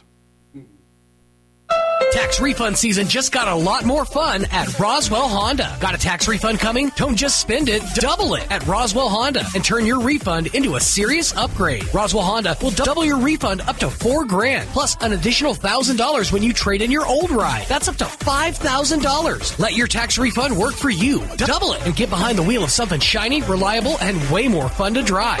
Double your refund all month long at Roswell Honda, 2177 West 2nd. Do you wake up and wonder why your jaw hurts or why your teeth are sore? You could have been clenching or grinding your teeth all night and you don't even remember it. Hi, this is Dr. Sarah Usher at Carabelli Dental, and we can provide Botox treatments as a solution for those overworked muscles. If you are eager to find a solution for pain relief, if you want to stop breaking your teeth, or maybe you want to sleep better, come experience why our patients choose Botox treatments from the experts at Carabelli Dental. Come see the team at Carabelli Dental at the corner of 9th and Main in Roswell, or call 575-622-4455. Do you have the strength, the fortitude, the courage to conquer the Artesia Aquatic Center's Ninja Course? Challengers have come from far and wide, but few have tasted the thrill of victory. Since opening 2 years ago, only a handful of people have been able to complete our most difficult course. These courses are open every weekend. If you've got the moxie, the strength, the temerity, we want you at the Artesia Aquatic Center. This ad paid for by Artesia Lodgers Tax. When you need tough, reliable equipment that gets the job done right, turn to your local Kubota experts. Amigo Machinery in Roswell is proud to be your hometown Kubota dealer, offering a full line of tractors, mowers, and construction equipment, plus genuine parts and expert service and advice. Locally owned and operated and here for you. Stop by Amigo Machinery at 2801 Southeast Main Street in Roswell, or call us at 575-624-2026. Amigo Machinery, your trusted local Kubota dealer for all of Southeast New Mexico. Rio Pecos Medical Associates proudly welcomes Dr. David Fuchinari, OBGYN. With advanced training in minimally invasive techniques, Dr. Fuchinari is the first in our community to offer robotic surgery for women experiencing heavy or painful periods, pelvic pain, uterine fibroids, and more. Dr. Trevor Miller, Family Practice and Obstetrics, provides prenatal and OB care along with comprehensive primary care for the whole family, including wellness exams, acute visits, chronic disease management, skin procedures, and joint injections. Rio Pecos has expanded care once again by adding pediatrics. We welcome Kim Hansen and Rihanna Shaw, both experienced pediatric nurse practitioners who share our commitment to compassionate, patient-centered care and who have earned the trust of our community over the years. Book your appointment for OBGYN, family practice, or pediatric care online at riopecosmed.com or call 575-622-6322. Rio Pecos Medical Associates, advancing health and wellness for every generation. Here's a Mornings with Mike Winters fun fact. More than 50% of Americans fall asleep on their sides. That's way better than falling asleep on someone else's side. Here's Mike Winters. And good morning. It is 21 minutes after 8 o'clock, and joining us in studio this morning from the Alzheimer's Association here for Southeast New Mexico, kind of cover Chavez County, even get down into Eddie Lee counties here. Of course, Don Weld back with us as well. And then Anthony Casaus joining us in studio as well. You're the new representative for this region of the state here, correct? Yes, I am. Good morning. Welcome to the show. Good morning to you, too. Thank you for having us here. Good deal. Now, where's your home base when you're, how big's kind of your territory or your area of responsibility? Okay, so I work out of Las Cruces. That's my home, so I work remotely out of my home, and I'm responsible for the walk there in Las Cruces. Okay, so you probably got the southern half of the state, pretty much. Pretty much, yes. And I also have the walk here in Roswell and in Hobbs. Okay, very good. You pretty much cover the south there between Lee County here, Roswell, and Chavez County, and then obviously Cruces and Donana County, that area too. Absolutely. Now, of course, for folks here, if you're new to the area, not familiar, we always do our walks here that first weekend in November, usually. Sometimes it's, right around Halloween, November 1st, November 2nd, right in. This year it's November 7th. There you go. Yes. I know it was like 6th or 7th or thing. But and of course, the real work for the walk is the months leading up to it. The actual day in November is kind of the remembrance, the celebration, the gamut. We honor those that have lost the fight. We celebrate those that are fighting, and one day hope to had that first white flower, the first, person that is actually going into remission or recovering from dementia, Alzheimer's, and that type, those types of diseases here. That being said, the money that keeps raising goes into the research and the funding, and I feel like, and I say this with Don just about every time we're on, I feel like that we, the three of us, even in our lifetime, could see that first. We're that close to having that first breakthrough of able to reverse or stop the symptoms of Alzheimer's. With the medicines that they have now are night and day different than what we're dealing with 20, 30 years ago. Unfortunately, it is still a death sentence. That being said, 20 years ago, when you were diagnosed, your quality time of life afterwards was pretty short. Now we have folks living 10, 20 years, even more, before they're having significant decline in things. And that's really due to the research, due to the medicines and things. And so that's why I always say I feel like before we even got older guys, we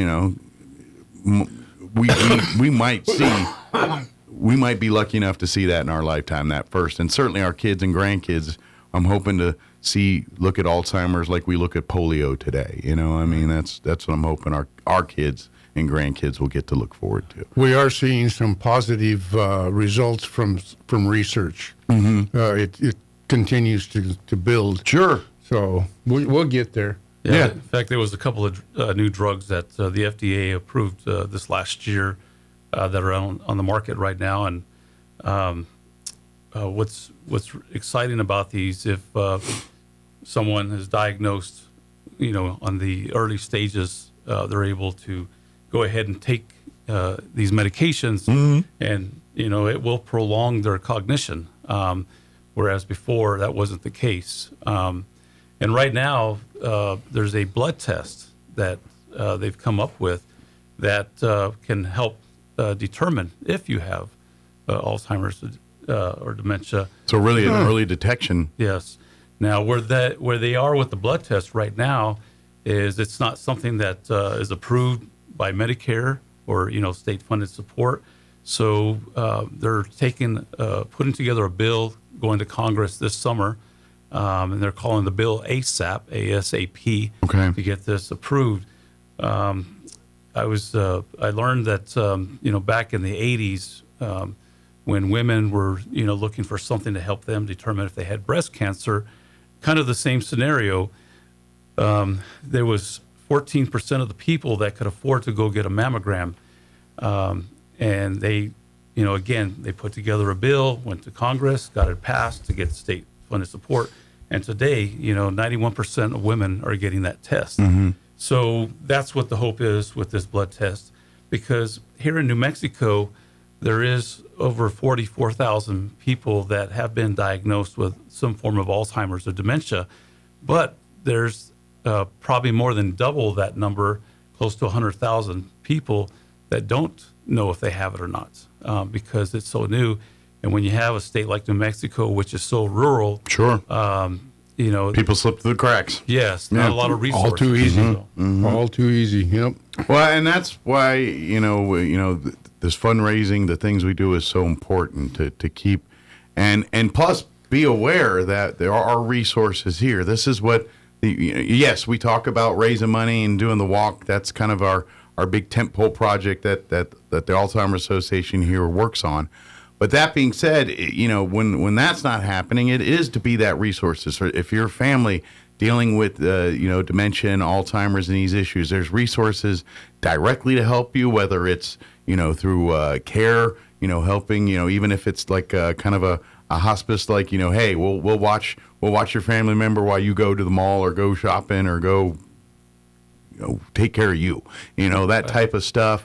To more direct impact, resources to line up for professionals, healthcare experts, people that specialize in the types of things, helping you connect with those resources, to the more the navigating, a lot of the day-to-day stuff, because that's unfortunately this is the big crux with this disease is of all. I mean, a lot of diseases impact families and everything, but this directly where almost the bigger victim sometimes is the caretakers, the loved ones that are directly taking care of the day-to-day needs of the patient here. Yep. Unfortunately, this disease kind of comes that way, and so we've got if you're not taking care of yourself, it's really hard to take care of your loved one. So that's where the Alzheimer's Association can come in and help with those resources, help you realize you're not alone in this fight, that there's other people and other resources. So, so you can take care of your life while you're taking care of your loved one's life. Yeah, that's part of the territory. Yeah. And I know, like you personally, Don, that was, and I'm not sure, I imagine, why you're here is you probably were impacted by this disease directly yourself. And so, unfortunately, all in the same place right now. And that's what we're trying to stop here. So by you coming out and having fun with us and walking and wearing purple and raising funds and getting competitive with it and doing all that, that makes the difference, because that's someday we're going to have someone with that white flower. We're going to have someone that, I'd like to say that if you get diagnosed today, you're going to be in that group that gets the cure. I feel like that's where we're at right now, or we're that close, In Las Cruces, I met a woman that's involved with the walk committee there, volunteer, and being involved helped her become more aware of what's happening, around the world with the research, and so she's currently taking these new medications, and she told me, in a jokingly way, she says, hopefully something else takes me than, the Alzheimer's. Sure. Because this is gonna, kill for a heart attack. I'm joking, but I get what you're saying. Yeah. But the thing that's very, very tough to come to grips with is, this disease will affect 1 in 5 people. But as early as the age of 45, it'll affect women 1 out of 5 and men 1 out of 10. Okay. And so one of the things that I'm not trying to, right, but usually we're the ones that are always so I'm not going to say it's like, all right, and I was reversed on this one a little bit, but usually the men are always the greater risk at all these things. So I'm just pointing that out. I'm like, hey, we're second place on this one. Well, one of the things that the Alzheimer's Association is doing is, as they continue to, raise money to support the research that's being done around the world. The Alzheimer's Association is the largest funding source for research. And last year, through the walks raised over $114.5 million. That's great. Which is the most ever. And, it's good to see some, positive things that are happening. But the Alzheimer's Association is also not only being that resource as they look for a cure, but also to help people identify their healthy habits. Mm-hmm. And if you go online to their website at alz.org, they have what they call the Brain Healthy Brain Builder. Okay. And it's a little 20-minute test that you do with yourself. Okay. And the whole idea is you go through there and are you eating right? Do you have nutrition in your diet? Are you exercising? How often? Are you getting sufficient enough sleep? Sure. All these things contribute to having kind of its version of preventative maintenance. Exactly. This last year, they came out with a study, and they called it the U.S. Pointer study. You can go on and research this. But what they did was they took 2 different groups of people, and they employed healthy habits such as exercise, eating right, sleep, all these things in your life. And one group of people, they followed this to a tier, whereas another tier of people did some of those things, but just kind of off the cuff. Okay, not as stringent about it. Exactly. Yeah. And so one of the things that they found out was that the group of people that follow this step regimented, by step, yes, they come out much more healthier. Sure.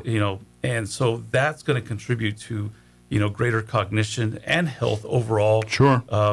Against all other things moving forward. And so not only is the organization looking to fund the things that are affecting so many people, but what can we do in a preventable manner? Well, and it makes a total sense. It's no different than, you go to the gym every day and going, you obviously, if you're not working out on a regular basis, then the muscle tone and things start going down.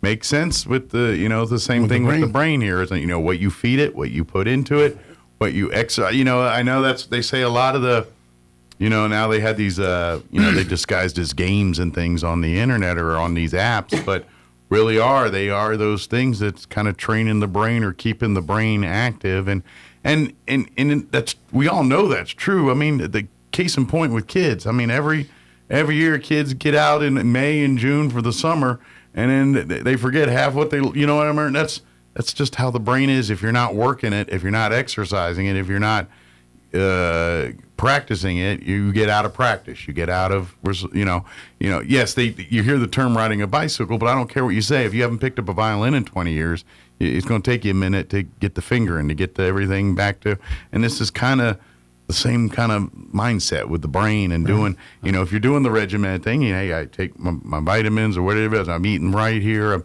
Every day I read a book or whatever it is you do to kind of keep that brain engaged, keep doing those types of things. I would imagine, especially, if there is a family history or the tea leaves just make you more susceptible for being a person that might get a dementia or Alzheimer's diagnosis. Yes. And one of the things too, obviously, is it can be hereditary. My grandmother, my mom's mother had it, and many of her siblings had Alzheimer's dementia. And my mother, the oldest of six, she ended up getting it at a relatively young age, at the age of 68. And she currently has it. She's had it for 6 years now. I grew up here in Roswell, but we have her in Las Cruces. Gotcha. Once we, found out that she was diagnosed, we moved her and my father to Las Cruces, where my brother and I live. Sure, family's there, and yes, where we can provide. Probably have a few more doctors there too, so they can, care. Yeah. But seeing my grandmother with it when I was much younger, I didn't really understand it. But when you care for someone on a daily basis and you see that progression, it's a totally different story.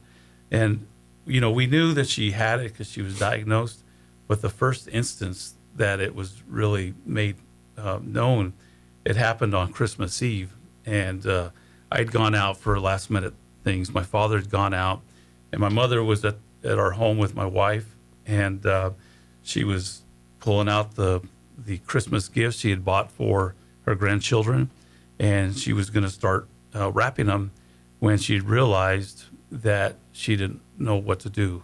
She didn't know what to do with the paper or the gifts or anything, and she broke down. And I'm very fortunate. I have a very beautiful wife, but a person with a beautiful heart. She was there to provide the care and the support. Sure. And which is so important. And got through that moment. And from that point on, those moments started to grow and grow. Sure. And unfortunately, a lot of people, when they experience someone or don't know if someone has that, they're not sure how to provide that care and that support. But I want to remind people that if you're in this position, or you know someone, or you don't know where to go or what to do, there's a toll-free number you can call 24/7, 7 days a week, 24 hours a day. That number is 1-800-272-3900. Again, that number is 1-800-272-3900. Please call it, please. And this is that, and this is kind of what we were talking about earlier. Is like we said, sometimes this disease impacts the family member more than the actual victim. Sometimes, Right. Obviously, it's super hard if someone's doing that, but when you have family members, particularly when you hit those hard moments where unfortunately, some folks get that more violent, angry side to hear, and if they have that side of this disease, Yep. then you're really going to need more help to deal with that kind of stuff. And so, please don't hesitate to ask. Don't hesitate to, because if you're not taking care of you, or you're trying to do it on your own, you're not providing the quality care they need, and certainly you're not taking care of yourself the way you need to. And that's why don't be afraid to ask for help. This is going to be one of the hardest things you're going to have to deal with in life, and the last thing you need to do is be doing it alone or doing it without resources to help you do it. That's right. Reach out. Even if if there's family not there, this is what the Alzheimer's Association does. They understand it. At the volunteers, the people that are part of it, I'm going to say 99% of them walked in your shoes and know exactly what you're talking about and can help you now. Even if it's just an ear to bend, someone to talk to, someone to vent, someone to just share and understand where you're coming from. And sometimes there's strength in that. And if that's what you need, guess what? At the bare minimum, we're there for that. And that can be the most important thing for the caregiver. Yeah, is somebody else to talk to about the person that you're taking care of. Absolutely, it's hard enough. Release that anxieties that you have, and the person that gets sick, the one with the Alzheimer's. You talked about how they get angry. Well, sometimes they'll get angry one minute, and the next minute they're just as lovey and very bipolar, very all over the place. It's incredible the changes that can happen in an instant. Just it's like a light switch. It just flips all of a sudden. And you're confused and not understanding. I'm certain they are definitely not. Oh yeah, and they don't know the difference. And it is hard for you to compartmentalize that this is not my mother, this is not my father, this is the disease that's doing that. But it sure sounds like that sounds like their voice, and it's sure hurting that way. And that's where you gotta seek out help to help you get to those moments, because it's going to cut like a knife at those sometimes. But you got to understand, if this was your loved one in their normal frame of mind, that's not what they're thinking right now. This is the frustration from the disease. This is the disease taking over on that. And this is I know it's hard, but this is what and this is where you need the help. And so please reach out. Please utilize these resources. There's, like you said, you can go online to the Facebook here and shoot a message, and I guarantee someone here locally will get in touch with you and see what we can do. And certainly, we're always looking for volunteers. If you're in the area and you've gone, you've been through this before, and you're thinking, I would love to get more involved and help out, please reach out. We can always use more volunteers. We're strength in numbers. The more families, the more people we have that are connected, the more we can help each other out in these situations. And unfortunately, the numbers are going to grow before they get smaller. Right. And so we need that support. So please reach out if you're would like to, or certainly your assets and your value of what you've been seen and experienced would be such a help to some folks that are going through now, whether it's sitting down and having a support group meeting about it, or actually going to someone's house and saying, hey, go paint your nails, go get a manicure. I got your mom for an hour, whatever that is. All right. Most definitely. I'd just like to say, thank you to the wonderful folks here in the Roswell area, and even Hobbs, people like Don Weld, who graciously have given up their time over the last several years to provide support to people with Alzheimer's, but also with this wonderful committee putting on the walk, raising dollars. Mm-hmm. I'm happy to say that in Clovis, they're going to have a walk this year for the first time. That's going to be September the 12th. Nice. Yes. And, so you can do the circuit if you play your cards right and hit them all. Altogether in New Mexico, there will be 7 walks this year. So Great. there's a few more new walks. Going. But here in Roswell, we are looking for additional volunteers. Mm-hmm. We're going to have a kickoff on March 26th at Eastern New Mexico Medical Center in the Mesquite Room at 6 p.m. Okay, when you go to the main thing, go to the front desk. They'll point right out where you need to go there. Our co-chairs are Katie Hernandez and Yvonne Aldana with Pioneer Bank. So yeah, Katie's been on the show here several times before. She has, yes. And 6 o'clock, right? Yes. Yeah. So come to that meeting if you're interested in volunteering or learning more about this year's walk.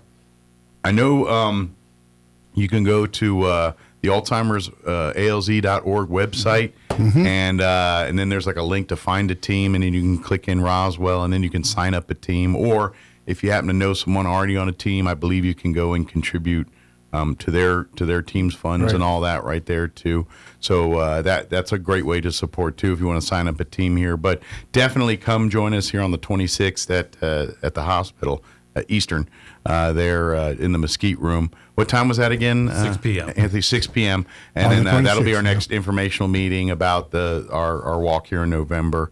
But you can start signing up teams now. Start getting those put together, raising your money. They kind of, as far as a minimum, they kind of say if you can raise at least $500 per team. Certainly not a ceiling. We want to keep going on that, but that's kind of our goal we try to set for each team is $500 here. So, but the more the merrier, and have fun with it. I know we would love to see maybe it's an inter-office thing, or all right, we're going to have accounting taking on marketing or whatever it is, or hey, it's the Kiwanis versus the Rotarians, whatever we do. Let's have some fun with that, and at the end of the day, we want to raise as much money. So we're having that first white flower. We're having the first families that start seeing a reversal of this disease, and we're close. We're so close, and so I mean, it's such good news that you could literally be diagnosed today and have really 20 years of quality life if it's caught early enough. Okay. Again, that's when Anthony was talking some about the preventative stuff, kind of doing. Maybe that's your thing. Maybe if have a family history and say, maybe I need to do a mental workout regime where it's like, all right, start paying more attention to what I put into my body. What type of nutrients are good for brain health and what type of those, and then, work that brain, do some Sudoku puzzles and crosswords and things like that from time to time and work on those kind of things and keep that brain sharp. Trivia, whatever is your kind of your thing, maybe get your friends together and do those trivia nights out at the chicken wing place or whatever. Yeah, stuff like that. That's all. Tell them you're studying. I'm training, man. I'm training trivia night. Now, if you're eating 37 chicken wings, that's on you. But we can pull the other side.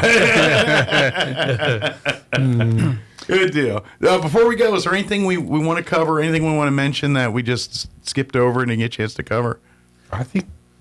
Well, I just like to, mention everyone out there, and as you mentioned, to go onto the page, sign up a team, or support another team, or become a sponsor. Right now we are looking for our sponsors. Whether you're a community organization, a business, if you haven't taken part. Get on a winning team and help move the needle forward with the success that the Alzheimer's Association is having. We would like you to be part of this. With more and more walks this year, I hope to raise even more money so we can make 2026 a record year for fundraising, in not just here in Roswell, but all of New Mexico. Right. Because at the end of the day, every dime is going to get us that closer to finding the cure. So, yes, if your business or organization would like to be a sponsor here, this is a good time because now we can get you in all the T-shirts and the promotional gear. It's a lot easier to do it now than 2 weeks out here on this kind of thing. So Roswell Walk last year was made the most, or brought in the most donations of any walk in the state. Oh, glad to hear it. Well, sounds like we got a title to defend. Now we want to go one more step, one little bit further. Absolutely. And we're going to walk to a new high, and let's get that done. Absolutely. And now you got a good, solid 4 or 5 months here to put your purple ensemble together here for the walk too as well here. Yep. And then, but of course, in the meantime, for family and folks in the Clovis area, that one will be happening in September for the first time. Let's support and make them. When's Hobbs? Hobbs is going to be October the 10th. Okay. And so you can hit them all in that fall September, season. October, November. Okay. Las Cruces is October 24th, and the other ones around the state are in Santa Fe. The dates to be determined. Okay. Albuquerque, October 17th, and then Los Alamos, first time October the 3rd. Oh, good. Oh, glad to see. Hey, there's some money in Los Alamos. We can get them to, they got a bunch of smart, rich people up there. That's right. Bunch of big-brained people up there. I tell you what, Alzheimer's doesn't care how smart or how dumb you are. You're it's not going to get you either way. There has been, like my grandfather. Now his was Parkinson's. I mean, but you kind of see similar, Ronald Reagan declines there. And my grandfather was one of those folks that he could do like complex math in his head and things, and just he was very skilled. And Parkinson's a little different, whereas your brain's sharp, it's the rest of you that shuts down. It's kind of where it's almost like you're in a motor functions. Yeah, it's almost like you're in your own body's your own prison, where you're internally you're with everything. Mm-hmm. Externally, you can't communicate it, and that's the big thing with But anyway, I mean with Parkinson's. But another thing, another day here. But as always, appreciate it. Anthony. Great to have you here. Welcome aboard, and I'm sure we won't see you every time, but I'm sure we'll see you more often here. As now that you got, you're doing your rounds and covering the region and all that good stuff. Well, thank you very much. I appreciate you having me, and I look forward to coming back. It's very important to me. Not going to lie, it'd be one day I'd love to like, hey, what are you guys doing here? We don't need you anymore. We got plenty of money. We got this thing licked. Alzheimer's Association, that'd be great. We're out of a job. That would be great. Yeah. Definitely. Most definitely. Third Monday of each week. Till then, we'll see you next time. Third right? Monday of each month. All right. Very good. Thank you, guys, and we'll see you next time. Thank you, Mike. Thank you again. He's buying breakfast, right? Yeah. Well, I think he's got to go to Hobbs. So. Oh, okay. Hit the Cowboy Cafe on the way out. Yeah. But it is 8:49. We're going to pause for news, commercial break, your Wall Street updates, sports, all that. Don't go away. You're listening to Mornings with Mike Winters. With SRN News, I'm Greg Clugston in Washington. President Trump says he may delay his planned China visit as he pressures Beijing to help reopen the Strait of Hormuz. Its closure is pushing global energy prices higher. Fears of a global energy crisis are rising as the war in the Mideast rages on. More U.S.-Israeli strikes hit the Iranian capital today, and Israel again bombarded Lebanon. A severe weather front sweeping across much of the eastern half of the U.S. has dumped heavy snow around the upper Midwest, spawned thunderstorms in the south, and is now threatening several mid-Atlantic states with heavy rain and possible tornadoes. The storm chain brought blizzard conditions yesterday to the upper Midwest. The Department of Homeland Security has gone 1 month without funding. That forces TSA workers and other employees to go without paychecks. Stock prices in positive territory. This is SRN News. Now, time for another Otis Advisory. If you avoid child-infested areas, then you'll be glad to know what the correct people have planned for anybody thinking about kids. Your rulers have decided that kids are actually bad for the environment and a total waste of money that could otherwise go to the government. These little buggers are hurting our earth, cried Sandy O. Communist Cortez, and need to be banned altogether. But, she admitted, if you still want to ignore the science and just have those kids anyway, at least take that nasty business somewhere else, like the Sudan or something, where the little rips will use less electricity and fewer paper towels. Oh, Uncle Otis, this sounds like bullcrap. No, the correct people are just a lot smarter than you. And they know that to save our Earth, you gotta stop having kids. Or at least do it somewhere like Who Gives a Stan, where they'll use up less oxygen. Now, if you don't agree, well, that just makes you come on, admit it. So it's all settled then, Sandy O explained. Here, hold this little aspirin between your knees and don't let it fall out. That helps with this child infestation business, so we can all get back to robbing you in the name of climate change. Gives me the willies. This your Uncle Otis. I'll see you at the Peace Mark. I'm meteorologist Steve Hamilton with your Pecos Valley weather. We'll stay fairly cool today with high pressure moving in from the north, low to mid 50s. Some clouds for a while, but we should get sunshine back by afternoon. Overnight down to 30 and clear, and then a lot warmer on Tuesday. It'll be a sunny day, our afternoon high in the upper 70s. Clear for Tuesday night, another warm up coming our way on Wednesday. We're in the upper 80s and sunny. That's your latest forecast. I'm meteorologist Steve Hamilton.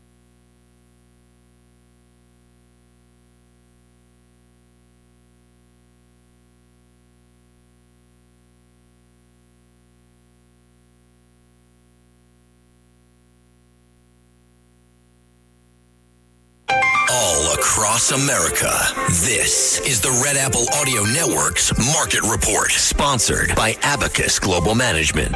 Good morning, I'm John Terrett. Here we are kicking off the third week of the war in Iran. On Friday, economic growth came in much slower than expected in the final 3 months of last year, while core inflation rose at the start of 2026. Normally, that will be the headline, but Iran and oil dominated on Friday with heavy selling and the markets ending at lows for the day. They were down about 1% on Friday and by between 1 and 2% for the whole of last week. And this Monday morning, oil remains the key issue, as does the closure of the Strait of Hormuz. Treasury prices move inversely to yields. Prices up, yields down, you know that, and that's what's happening in bonds to start the week. Company news: Carvana, the company whose giant towers full of cars you see at shopping malls, announced a 5-for-1 stock split on Friday. This is the first ever stock split for an American used car seller, and it's designed to make the stock more accessible after a multi-year rally. Late on Friday, a federal judge quashing subpoenas the DOJ had issued against Fed Chair Jerome Powell over the cost of Fed building renovations in D.C. The U.S. attorney for the district, Janine Pirro, says that's wrong and without legal authority, and the DOJ will appeal. In the coming week, tomorrow is St. Patrick's Day. The Fed begins its 2-day meeting. Decision expected Wednesday, 2 p.m. Eastern.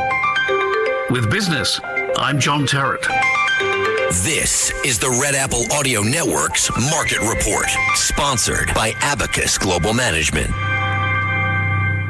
What if the future of finance wasn't built around averages, but around you? At Abacus Global Management, we're reshaping financial planning around the most personal data point, your lifespan. But it's more than just insight, it's control. As a technology-driven asset manager, we're empowering investors with an integrated system to take command of your time, your future, your financial destiny. This is a new era of investing. Take control at abacusgm.com. Hey, Roswell, it's Ford Truck Month, and your friends at Roswell Ford are rolling out massive savings on all new Fords and 000. You heard right. During Ford Truck Month, get 0% financing for 60 months, 0 down, and 0 payments for 90 days. Plus, Roswell Ford needs your trade today, so we are willing to overpay. We'll do whatever it takes to get you released from your car, truck, or SUV, even if you owe thousands more than your trade is worth. So you can upgrade to a new Ford for less, with 0% financing for 60 months, 0 down, and 0 payments for 90 days. Roswell Ford has partnered with more aggressive lenders that will push to approve your credit with great rates and terms, even if it's less than perfect. Get on board at Roswell Ford. Upgrade to a new Ford today and get huge American-made savings with 0% financing for 60 months, 0 down, and 0 payments for 90 days during Ford Truck Month. 821 North Main Street in beautiful Roswell. Call 575-623-3673 or online at roswellford.com. Interest accrues from date of sale. 0 APR is $16.67 per thousand. Financed on 2025 F-150s. Subject to lender approval. Offers not combined on select vehicles. At Martine's Capital Cafe, come in and enjoy a delicious variety for breakfast, lunch, or dinner. Try our burritos, huevos rancheros, asado, chorizo, sausage, flautas, fajitas, chili rellenos, quesadillas, enchiladas, sopapillas, and don't forget their award-winning green chili cheeseburger and so much more. Everything is prepared with the finest and freshest ingredients. Martine's Capital Cafe. Quality, value, tradition, and the most delicious New Mexican food since 1989. Open Monday through Saturday from 6 to 8:30 p.m. at 110 West 4th Street in Roswell. Artesia General Hospital presents Healthy Living Tips for the Spring Season. Spring is a time of renewal and a great opportunity to refresh your health habits. Start by managing seasonal allergies. Keep windows closed on high pollen days. Wash your hands and clothes after being outdoors, and talk with your provider about the right allergy medications for you. As the weather warms up, get moving. Take a family walk, plant a garden, or enjoy outdoor activities to boost heart health and energy. Spring is also a perfect time for checkups and preventive screenings. Staying ahead of your health helps prevent bigger problems down the road. And don't forget hydration. Warmer days means your body needs more water. Small steps now can lead to a healthier season ahead. These healthy living tips are presented by Artesia General Hospital, ready to help take care of you and your family. You are 13.8% more likely to die on your birthday. Think about that the next time you want to celebrate your birthday month. Here's Mike Winters. And good morning. It is closing in on 8:58. Stay tuned next hour, about 9:15 or so. We'll have John and probably Crystal Noble joining us here, wearing their Roswell Seed hats this morning. Give us an update what's happening out over at Roswell Seed. Hey, if you are looking for an opportunity for a flexible way of earning some extra income, well, you can do so with Amazon Flex. With it, you can use your own vehicle to deliver Amazon packages around your area to earn extra money on your own schedule. Start delivering from Roswell with Amazon right now. Check out their website. Go to flex.amazon.com for more information. And to learn more, representatives from Amazon, they're going to be here in Roswell on Wednesday, April 8th from 11 a.m. to 3 p.m. at the Roswell Chaves County Economic Development Corporation here, actually right next to us, right next to us downtown here at 220 North Main Street. There is parking available in the rear of the building. So they invite you to come out and be a part again. That's going to be on April 8th from 11 to 3. You can come down and meet with representatives from Amazon to learn more about Amazon Flex and then your opportunity to earn some extra income by delivering Amazon vehicles through your own personal vehicle. But you don't have to wait till April 8th. You can go to their website, go to flex.amazon.com and check out some more information there. All right.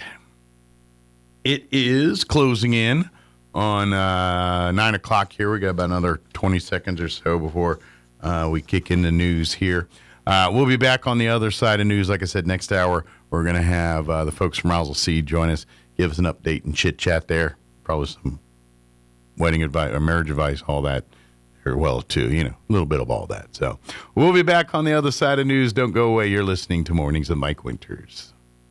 Roswell's home for talk radio is 106.5 FM, KEND Roswell. News this hour from Town Hall. I'm Greg Clugston in Washington. President Trump may postpone his long-anticipated trip to China later this month. President looks forward to visiting China. The dates may be moved. As commander-in-chief, it's his number one priority right now to ensure the continued success of this operation, Epic Fury. So we'll post it on the dates as soon as we can. White House Press Secretary Caroline Leavitt. Israel is reporting damage in central areas after Iran launched more missiles today. Iranian drones also caused flight disruptions at Dubai International Airport. On the war front, Admiral Brad Cooper, who commands U.S. Central Command, says the military is focused on Iran's threats to freighters carrying oil and natural gas in and around the Strait of Hormuz. Through a combination of air, land, and maritime capabilities, we have successfully destroyed over 100 Iranian naval vessels, and we aren't done. We will continue to rapidly deplete Iran's ability to threaten freedom of navigation in and around the Strait of Hormuz. The closure of that strait has triggered higher energy prices. AAA says today's national average for gasoline is $3.71 a gallon. Lots of extreme weather hitting the U.S., says National Weather Service meteorologist Brian Hurley. There are about 7.8 million people under blizzard warning. We have another 217,000 under winter storm warnings. There's high wind warnings affecting 7 million people. There is a tornado watch affecting 5.5 million. Severe thunderstorm watch is affecting 6.5 million. Airline CEOs are urging Congress to reach a solution so transportation workers can get paid. The Department of Homeland Security has had no funding now for 1 month. Stocks are trading in positive territory in early trading today, up more than 1%. The Nasdaq ahead by 280. More at townhall.com. Everybody wants cheap airfare, but where do you find it? You call low-cost airlines. Their prices are direct from the airlines, and they're so low you can't find these fares published anywhere. They specialize in cheap flights, discount hotel rooms, cheap car rental rates, and great package deals anywhere around the world. Wherever you want to go, they can help you get there cheaply and with a best price guarantee. If you want the lowest prices on your airline tickets or other travel services, call now. That's right, call. That's the only way to get these rates. Experts are standing by 24/7 to get you the cheapest airfare and hotel rates available. So don't wait. Call right now for the lowest travel prices anywhere and for great last-minute travel deals too. Call 866-755-5300. That's 866-755-5300. Again, that's 866-755-5300. Call us right now. More about the 6 U.S. service members who died in last week's air crash over Iraq. Here's correspondent Julie Walker. The U.S. military identifying the 6 service members who died last week when their refueling plane crashed in western Iraq. They were tied to the National Guard and Air Force units in Alabama, Florida, and Ohio. Sergeant Ashley Pruitt from Kentucky was a mom of 2. Major Alex Klinner from Alabama had 7-month-old twins and a 2-year-old. Captain Ariana Savino was a pilot from Washington State. Captain Seth Koval was from Indiana. Captain Curtis Danks and Sergeant Tyler Simmons were both from Ohio. U.S. Central Command has said the crash happened while in friendly airspace. The other plane landed safely and investigation is underway. I'm Julie Walker. Wall Street again, the Dow ahead by 465 points. That's an increase of 1%.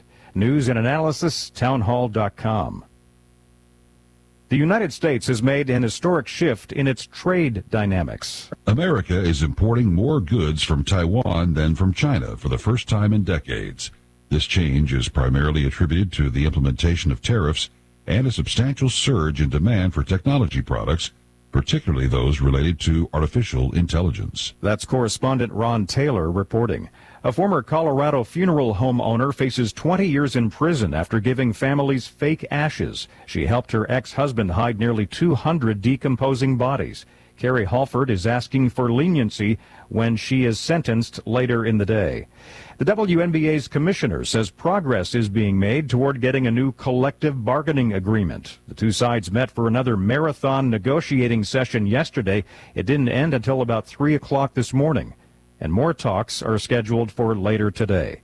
More on these stories at townhall.com.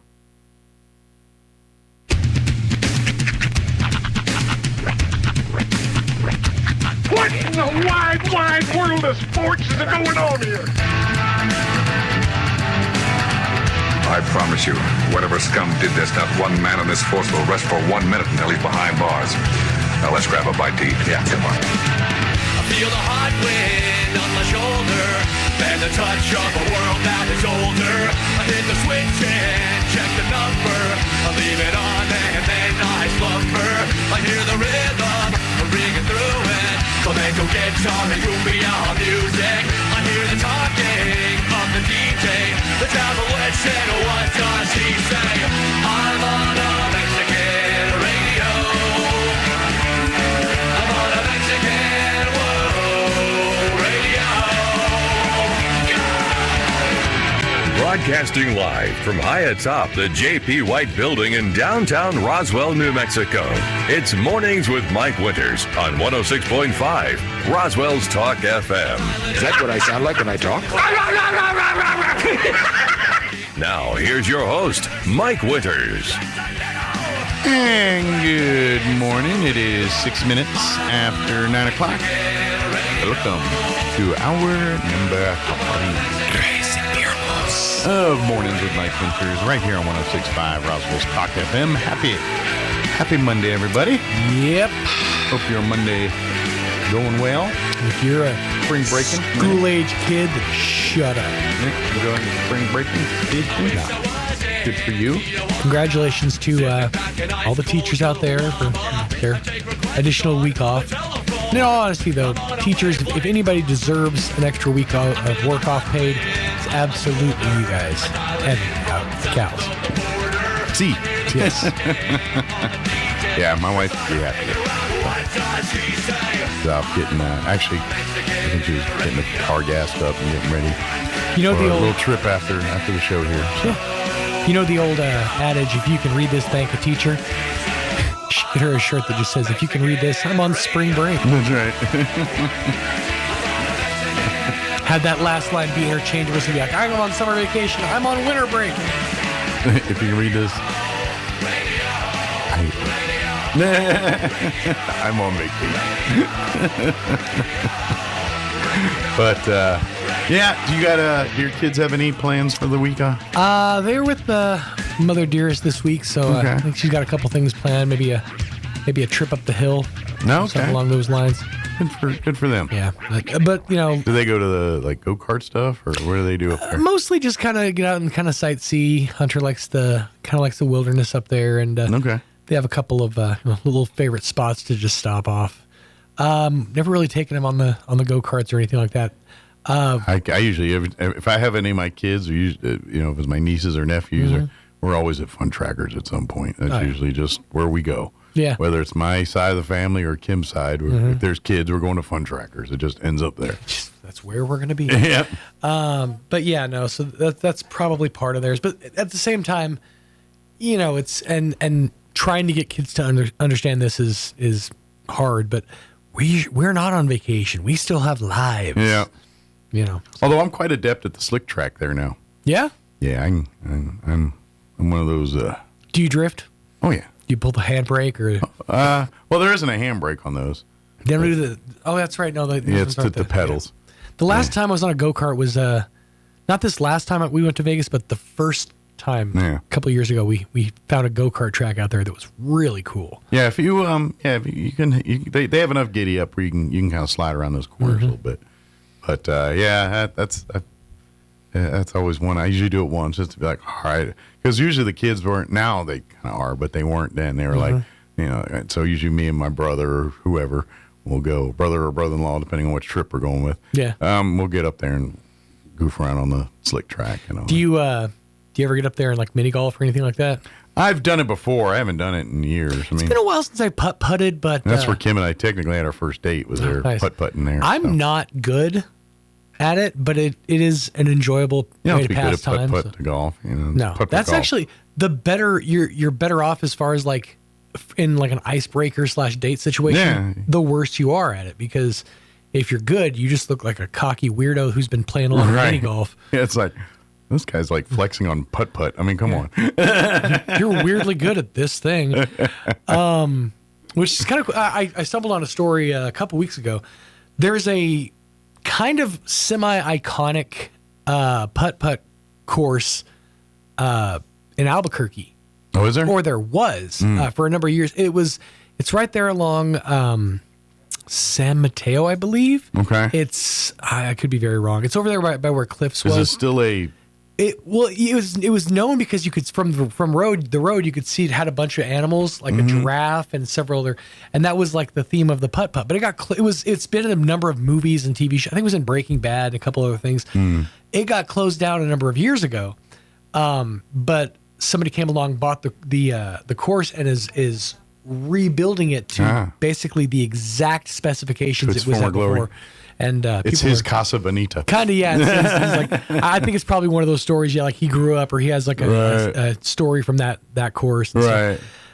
So that's one I would like, because I've golfed on that putt course. I'd love to go back once they reopen and play around. Hit the back nine. Double up.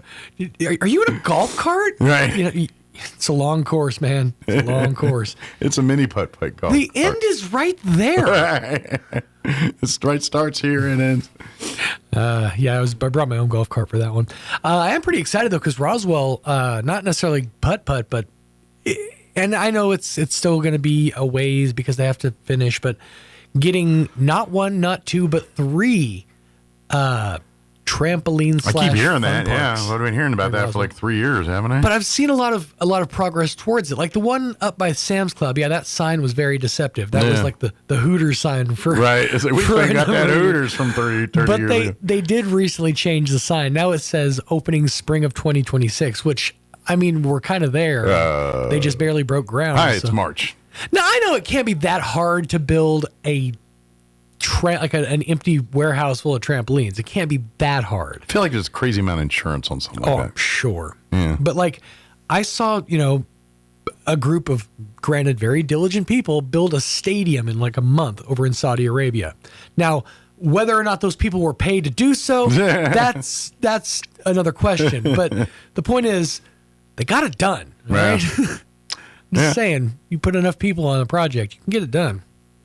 I'm just saying, it's good. I feel like this is our, it's coming, don't you know? You know, that thing that we always hear. It's like Game of Thrones. Winter's coming, I'm going to be 55. Roswell's getting a trampoline park, I heard. Well, it's like me as a kid, man. I remember like my hometown getting an ice skating rink. Like I always wanted that, because for me to play hockey, I had to drive 45 minutes up the road to play. Yeah. And so I'm like, we're going to get it. They did get a skating rink. I was in my 30s and lived in New Mexico when it happened, but they did eventually get one. So So maybe you'll get your trampoline park when you're, right when my kids age out of it. Yeah, right about that time that you're just in time to take my kids' getting that AARP card. I actually got scared the other day. I was checking my mail and I had an envelope in there and it said AARP, and I'm like, Kim's getting hers now. It was a different name, like so. Oh, and you a previous tenant, I'm guessing. Yeah, they're coming, Sean. Oh, thank God, they're coming. Yeah.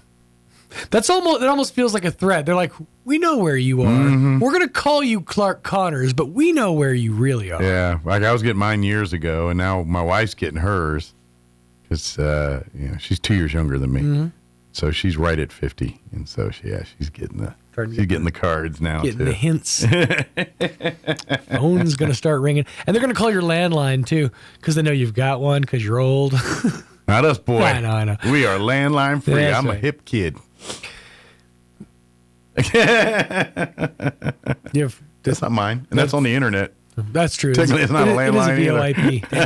That doesn't count. That's not mine. Yeah, I was thinking that the other day because last week, one of the days last week was National Landline Phone Day. Yeah. And I'm like, that can't be one that really gets talked about that much these days. It's National Carrier Pigeon Day. Yeah, it's like, all right, You know what the biggest freedom as a young, not a kid, but like a young man was? That incredibly long phone cord from the kitchen phone. Oh, I had it. That's freedom. That was a cell phone to us because we could take that phone with us into our room, even though it was still in the kitchen. Yep. I remember in high school, did you ever have like the 3-hour conversations with the girl you're trying to make for a girlfriend? No, usually mine was like making plans like with my friends. Yeah, we had that, but I remember like in high school there was like the junior, senior year. I remember on the phone cord, and I remember and we had cordless phones. They had one in the house, but it was the 9 megahertz one or whatever it was. But still, you can only go so far. So I'd literally have that kitchen one, and I'd be in the dining room, and I'd have the 50-foot cord going from the one. Right. And sometimes when I got home from school, my dad was off. That cord would be stretched from the kitchen into the hallway bathroom because he'd be on the can talking. And this was still like the part to dial was in the kitchen. Yeah. He was literally on the handset the whole time dropping his business. Dropping heat, and they had no idea. And that was part of the joy of it, too. You're like, you don't even know what I'm doing over here. And then one day I got home from school, he come out the bathroom, not only with the phone receiver, but a plate with chocolate cake crumbs on it. I was like, you're on the can talking on the phone eating chocolate cake? Wow. I'm going to be honest with you, son. That was vanilla when I went in there. Yeah. I'll never forget that one. That's class right I'll there. never forget that moment. He come out that hit that phone. It was a yellow mustard phone. Oh, I can picture it. I can picture the shape of it. I can feel the contour of the button at the very top that you would press to hang it up. Yep. I know exactly what you're talking about. Yep. And I'd imagine probably because he was done with the conversation, had it tucked under an arm. Yeah. The plate of chocolate so as cake to carry the plate. His mom's salad plate, too. That's like great. I would never forget. And, of course, you go around the corner in the living room, right there on the mantle, the TV or the clock, the gold clock with the spinny round thing at the bottom. Oh, yeah. That was right there. Yeah. I had... In the glass bubble. I'm trying to remember if it was I think my Grandpa Harvey had one of those. Yeah, everybody had them in the 80s. I loved Everybody had that clock. They had the wooden spoon and the wooden fork. There was a couple staples in everybody's home. I was fascinated by that clock, but only because I wasn't allowed to touch it. The ceramic Christmas tree with the light, the little lights on it, with the little, and I had the white light inside of it, and my brother's got 2 of them. I think he's still got my one from our kid house, like in his house. It's awesome. Yeah. There's other things that I stumble on that everybody I've talked to at some point in their life has owned it. Like, for example, the brown sticker wood colored sticker VCR drawer / cassette tape drawer. I had a cassette tape one, but same thing. Yep. Matter of fact, I think if I dig in closets, it's probably still there. I think it's still loaded. I think it's sitting in a closet shelf with some cassette tape. Greg Allman's greatest hits right there front and center. It might be buried somewhere in a box or something. I'm not going to lie. That's a possibility. Like with my CDs. Yep. It's a possibility. All right, we better get the hour going. We got John and Crystal Noble joining us from Roswell Seed this morning.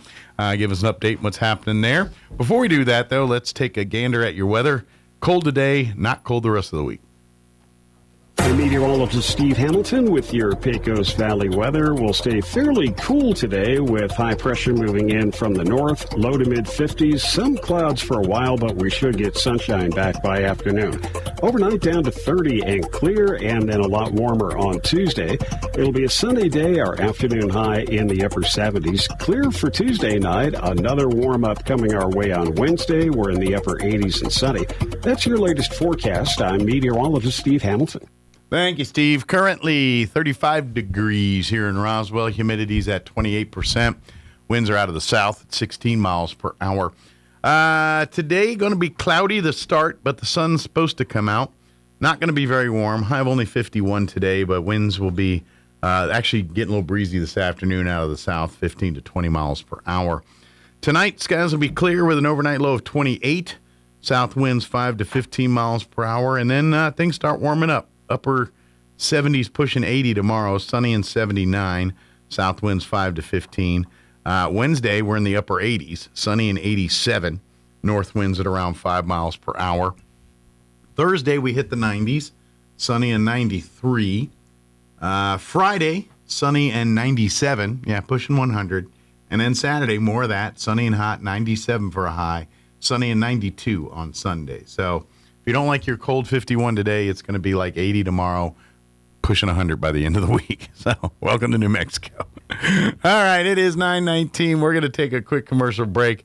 Let's see, actually it's not that quick. 1, 2, 3, about a 4-minute break here, and then we'll talk with John and Crystal Noble on the other side. Don't go away. You're listening to Mornings with Mike Winters.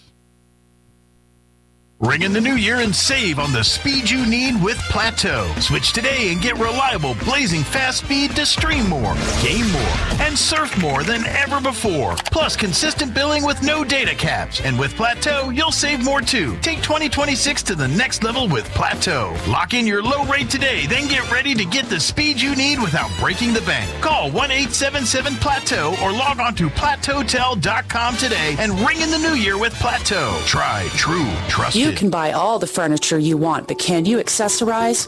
This is Melanie from Glenn's Furniture. Transform your home by adding chic lamps, accent chairs, and unique statement piece artwork everyone will love and appreciate. Why live with basic walls and no ambience? Turn boring into colorful and pull that design genius from the depths of your heart. Your home will thank you, and so will we. Come see us at Glenn's on the corner of Union and Alameda, where delivery is free since 1953. Tax time heroes assemble. Your refund has landed at Roswell Nissan. Van Man and the mighty J Squad are soaring high to knock down evil prices. Whether you're upgrading your ride, trading in for better, or grabbing your very first vehicle, our superhero team is here to crush bad financing and deliver your perfect Nissan match. Bring in your tax refund and Nissan will double it up to $4,000. Don't wait. See what superpowered savings you qualify for today. Up to $4,000. Click RoswellNissan.com or stop by Roswell Nissan and let our heroes turn your tax refund into your next set of keys. Roswell Nissan, 2111 West 2nd. If you want to install a new roof, you can do it the cheap way or you can do it the right way. Jennifer here from Trustmark Roofing, and one of our customers recently found this out the hard way. He was going to hire us to re-roof his roof, but he found someone to do the job for $2,000 cheaper. Half a year later, this customer called us to re-inspect his brand new roof. Turns out this contractor was not a contractor at all. He had no license and no insurance. The roof was installed incorrectly and never had been passed by the city inspector. We had to re-roof his brand new roof, tear off the shingles and start from scratch. It was the most expensive $2,000 anyone has ever saved. If you need a roof installed the right way, you can trust who your neighbors trust. You can trust Trustmark Roofing for no obligation to the penny quote on your roof transformation. Call 575-755-ROOF. That's 575-755-7663. Trustmark Roofing, we put people first. Exciting news for Southeast New Mexico. The Advanced Heart and Vascular Center of New Mexico in Carlsbad, home to Dr. Amanda Ryan's trusted cardiology care for over 13 years, is now part of Current Clinic. That means world-class electrophysiology services right here in Southeast New Mexico. No more 3-hour drives to see a specialist. Current Clinic is bringing advanced, life-changing treatment for atrial fibrillation, AFib, and other heart rhythm disorders close to home. Early intervention for AFib can dramatically lower your risk of stroke, and our goal is to help our community understand just how important that is.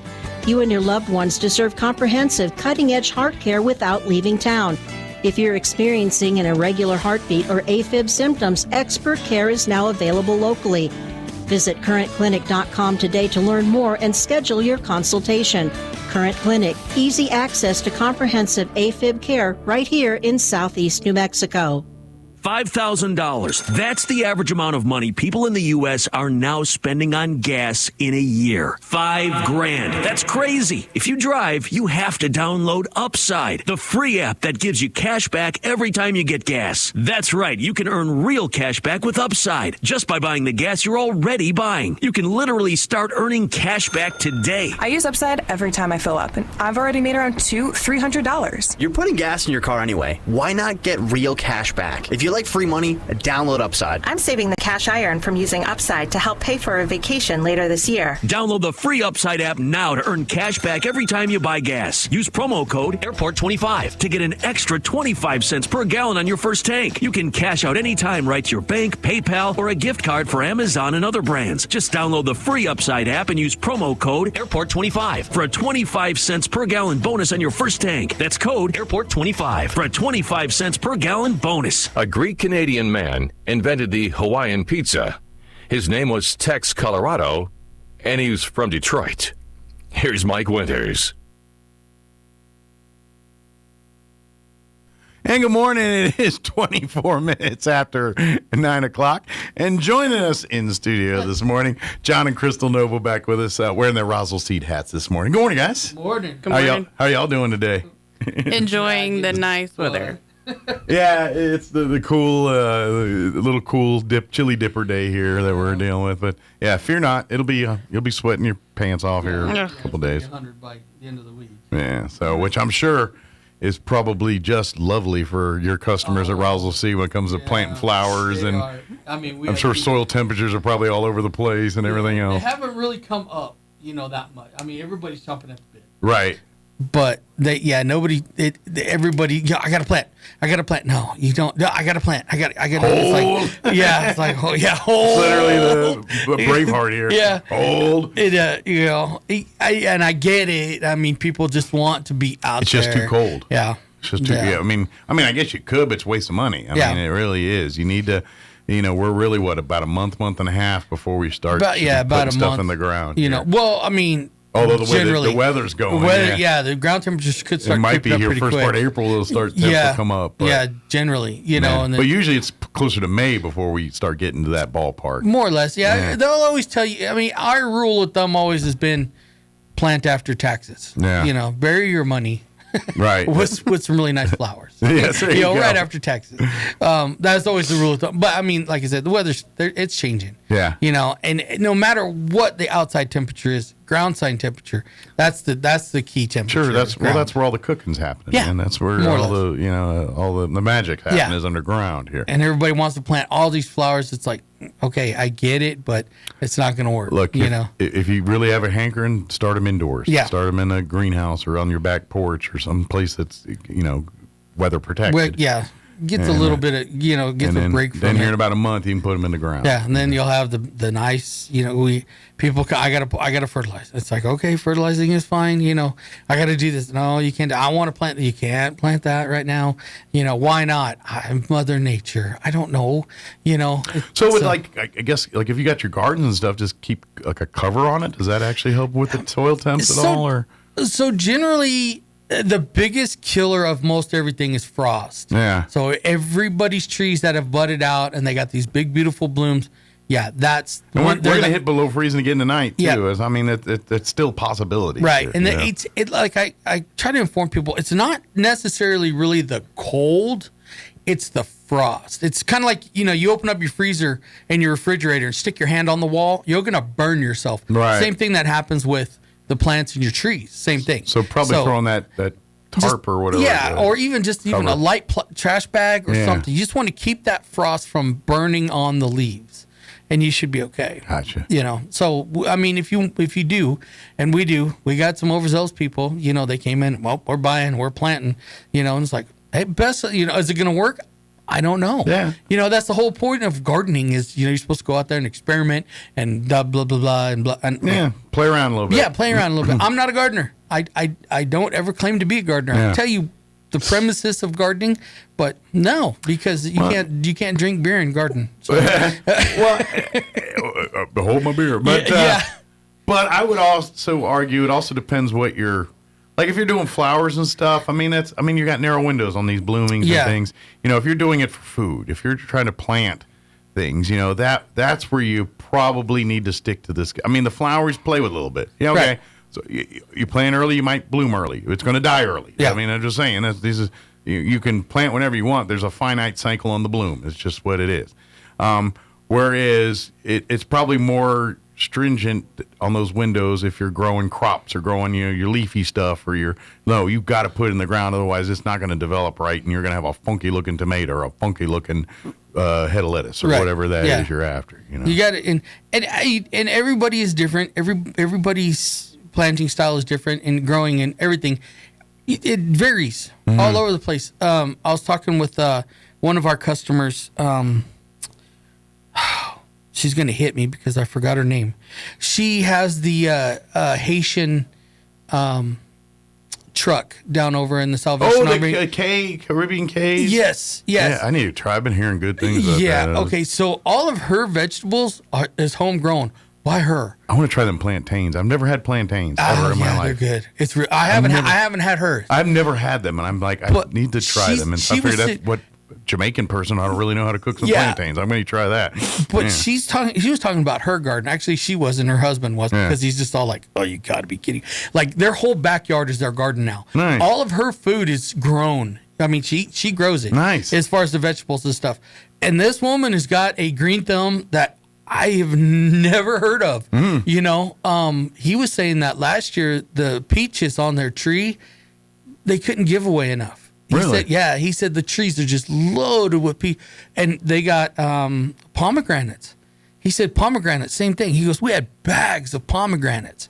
We just couldn't give enough pomegranates away. And I'm just sitting there going, two of the hardest. To the right people. Yeah, two of the they didn't. Oh no, I gave them our number, because I'm all like peaches. I was saying them peaches. I'm really surprised. Yeah, pomegranate. Yeah, pomegranate. Yeah, I know. That's what I told her. And I'm sure you could, but is there baked goods with pomegranate in it? I know, like drinks and juices, and you use a lot of pomegranate fruits and salads. You use the juice and pomegranate to make certain flavors. I didn't know if there's like cake. Pomegranate pie or pomegranate. No, because you're supposed to pop those little the seeds pockets out, and suck the juice and spit the seed out, or be like me and just eat the whole thing. But like you juice it and you use the juice when you're baking. Gotcha. Okay. Yeah, but you jellify it and turn it into a jelly. Yeah. So it would be a great jelly, if you're a jam maker or jelly pomegranate. Okay. Yeah, but I mean, this is one of the gardeners here. Yeah. And like everything is growing for her. And then I have some people that just try extremely hard. The peaches and stuff kind of. It's not a little really bit dry for hair. Here for those kind of. But that's more like Georgia back east. Yeah, that area. Yeah, a little more humid climate. we are getting more humid. You know, each and every summer it climbs up a little bit more and more and more. So, but I mean, that's just one successful gardener here, and what she does, couldn't tell you. You know, she just laughs about it. She's like, I just plant it and I water it and I just do this, and it's like, oh my gosh. Some people just have that gift. They have it, and it's like, God bless you. Yeah. So, you know, but well, if this whole Caribbean jerk chicken thing don't work out, you can get down there and do some planting and rouse the seed. Yeah, really. Yeah, no kidding. That's what she told me to come. She's like, come try my jerk chicken. I guarantee you'll love it. And I'm all about. I've been hearing nothing but great things. I need to get. I was going to go this weekend, but then things happened. So, but they're over at the Salvation Army thrift store there at the Y there. Yeah. Yeah. Yeah, and it's and like I was sitting there and I was thinking to myself, I'm like, how big of a garden do you have? If you're using vegetables in all your dishes that you're selling, that's a big garden. So I'm guessing she's going them plantains too. Huh? Yeah. Her husband said that their whole backyard is garden. He said it started off small, and he says now it's huge. So how do you run a garden in a food? Because I gotta be honest, you know that's a full-time job running the food truck. You get up, and you harvest. But you know you gotta realize. I mean, that's a lot of work. Yeah, but it's worth it. Where she's from, probably that was life. Well, I'm assuming you she's know? Jamaican Caribbean. She's Haitian, yeah. Yeah, and but so I mean that was their life. I mean, they had to grow. I mean, it wasn't just I want to. They had to. So it takes on a little bit different aspect. Although I ain't gonna lie, know? if I'm her, I'm like, dude, you lived in the Caribbean. It's like palm trees, or I'm just saying. If I'm gonna work hard, I'd rather work hard down by the beach than down in the desert. Just saying. Yeah. I don't know. I mean, her and her husband both. They're great people. Just saying. If I'm gonna be working hard, I'm working hard at tropical climate, not the desert. I mean, they had me just rolling because she's so just so bright and airy, and her husband just like he's just all like, man. That boy's Doug. He's moved a lot of dirt in their backyard. You can tell every time she says it. And I just think like someone told me that I guess she was the former like the head chef over at the hospital Eastern. Or maybe I think someone was telling me that last week. Matter of fact, it was Noelle from Salvation Army. She was telling me that one of them was the head of the food over at before they started the food truck. Before they started the food truck, they were like the head of the food over at Eastern. They did all the menus and all the Well, that's a heck of distribution. Yeah. So food truck's probably pretty easy compared to possibly. Yeah, maybe that's why they got such a huge garden is because they're used to it. Yeah, he's like, we got 15 minutes. We could do. She's probably like that. Yeah. She's like perfectly timed all the way throughout the day. Yeah. Where I have squirrel moments every 15, 20 minutes. We didn't have advertised. I should get some chicken, man. Yeah, I know. My goodness, it's like get the jerk chicken. Sounds pretty decent today. I do want to try plantains. I've always wanted to try them. But I'm like, I'm not going to make them because I know that's going to be god-awful. Yeah. I don't know what the heck I'm doing. But I figure someone knows what they're doing, that's where you're going to try them. Right. So that's the best source I know right now, sort of being down in Jamaica or in the Caribbean. So here we go. She was laughing because years and years ago, of course, we were all in the military. And we tried Haitian-style food. I couldn't tell you what the name of it was. I was explaining it to her, and she was laughing, and she told me what it was. But it did not mix well with alcohol. Yeah. So when you're 20 years old, and of course you're like, make it hotter. Yeah. Yeah, make it hotter. Make and it Haitian hotter. food will. Yeah, it'll bleach you. Thai food and Haitian food are like two of the hottest foods ever known to man. Yeah, they just will light you up. Yeah, it's a different kind of hot than Mexicans. Yeah, it'll definitely cure what else you. That's for sure. It'll flush your system. That's always a good way to put it. Well, hot's the flavor. Yeah, like at least with Mexican spice, there's like a flavor, and then you get to the hot. Yeah, Thai and Haitian spice is just like right in your face, smack. Yeah. Whoa. Yeah. Yeah, you're sitting down after you get done eating. Milder the better for me on that one. Yeah, but she was telling me everything, so I told her I would definitely be down there because I want to try it because we were laughing because I was telling her I never in my life had ever had collards, and we were down in southern Louisiana. Again, we actually not southern Louisiana, but we were I've had from some Mardi good Gras. greens now. And I tell you what, that woman. I grew up Southern Maryland, East Coast. We had good greens, and good soul food. Ooh, just man. no plantains. No Caribbean twist. But I mean, God, I think I ate my weight that day in collards. It was so good. Oh my gosh, yeah. I mean, I suffered for it for the next 4 days, but you know what? It was worth it. You pair them with some good smoked neck bones. Yeah. Forget about it. Now I'm hungry. That's soul food right there. Some neck bones and some collards. I'm hungry. I'm ready. We're going. I wonder what time she opens. All right. We should have our Roswell seats. Yeah. Sorry. Can you grow neck bones? Yeah. Sorry about that. But hey, at least she got her vegetables from us. Yeah. Most of all of them she got. Yeah. That's great. Yeah. Seeds coming there. So. Yeah. So you want to taste Roswell's finest? There you go. There you go. Yeah. Grown here. Homegrown Jamaican food here in Roswell, New Mexico. Yeah. Doesn't get no better than that, man. Absolutely. So everything's starting to come around right now. We're getting busy. Bees, we got a lot of beekeepers. Cool. A lot of people wanting to try it out, start it. Fantastic. We got a lot of names coming in. Perfect. We're trying to help out everybody that we can. Gardens. There's a couple of bee deadline is soon, isn't it? No, bee deadline is actually going to be like in April, right? Yeah, the first weekend in April we're going to stop it. The guy said he can handle all the way up to 2 weeks prior. Okay.